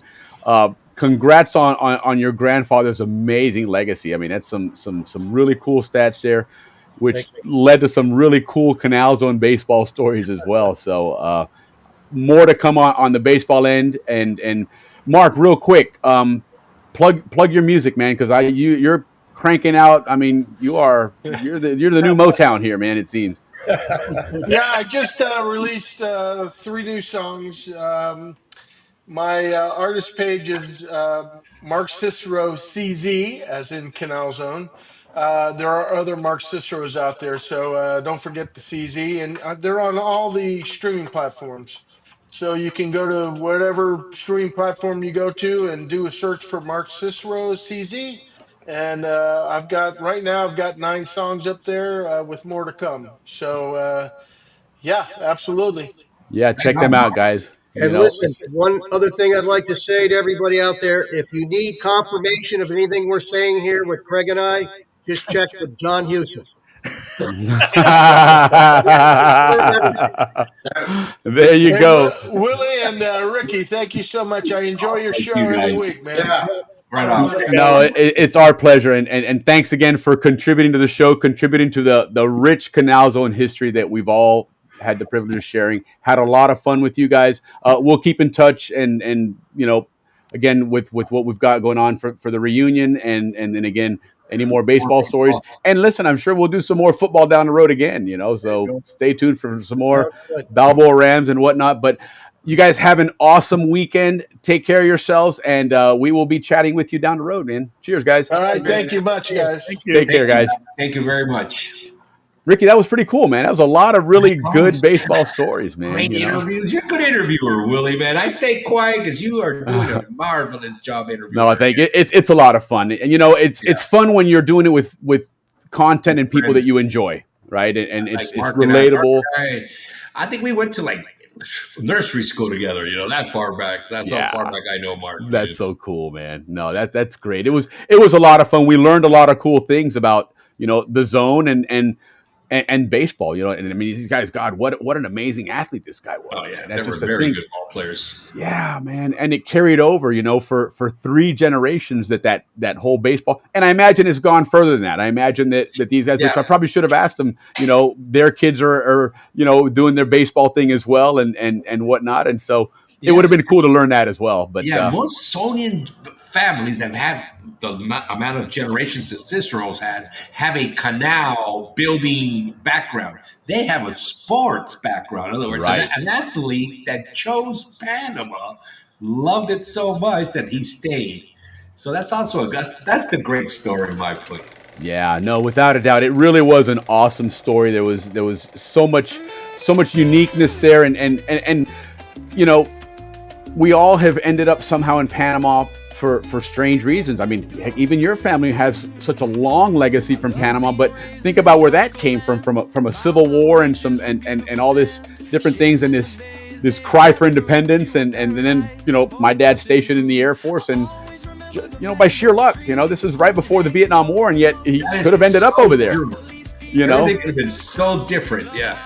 Totally, but it also feels that way, that we're just so blessed of how we ended up in that little paradise. 100%. All right, on, Willie, man. Great show. Appreciate it, Willie. Yeah, that was a lot of fun, man. Good guests, good content. Yeah, what do we got next week, man? It's the beginning of the month. We got our historian. So yep. Great Dave Dahlstrom coming up next week, guys. Yep, our Canal Zone historian Dave Dahlstrom is going to be joining us, so don't miss it, guys. Stay tuned.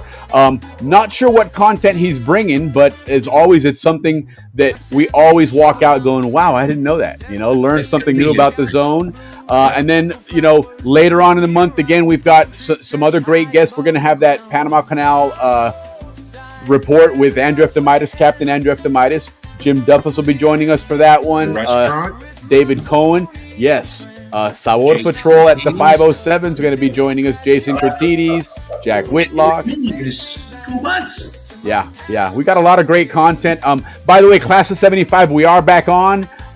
We got to just coordinate some times and dates. We are getting close to the reunion, so hopefully we can get it fit in there beforehand. But anyway, listen, guys, thank you again for joining us. Make sure you like and subscribe to the channel. Let's see if we can grow those subscriptions on YouTube. But anyhow, Ricky, man, have a great weekend. And we're going to work on our other show this weekend if we can. But we had the papa, man. Get us out of here, man. Yeah, right on. Hey, everybody who was with us tonight, thank you. All you viewers, you guys, like always, make it so special. We truly appreciate it. And from the bottom of our hearts, we love you very much. Salud. Cheers, everybody.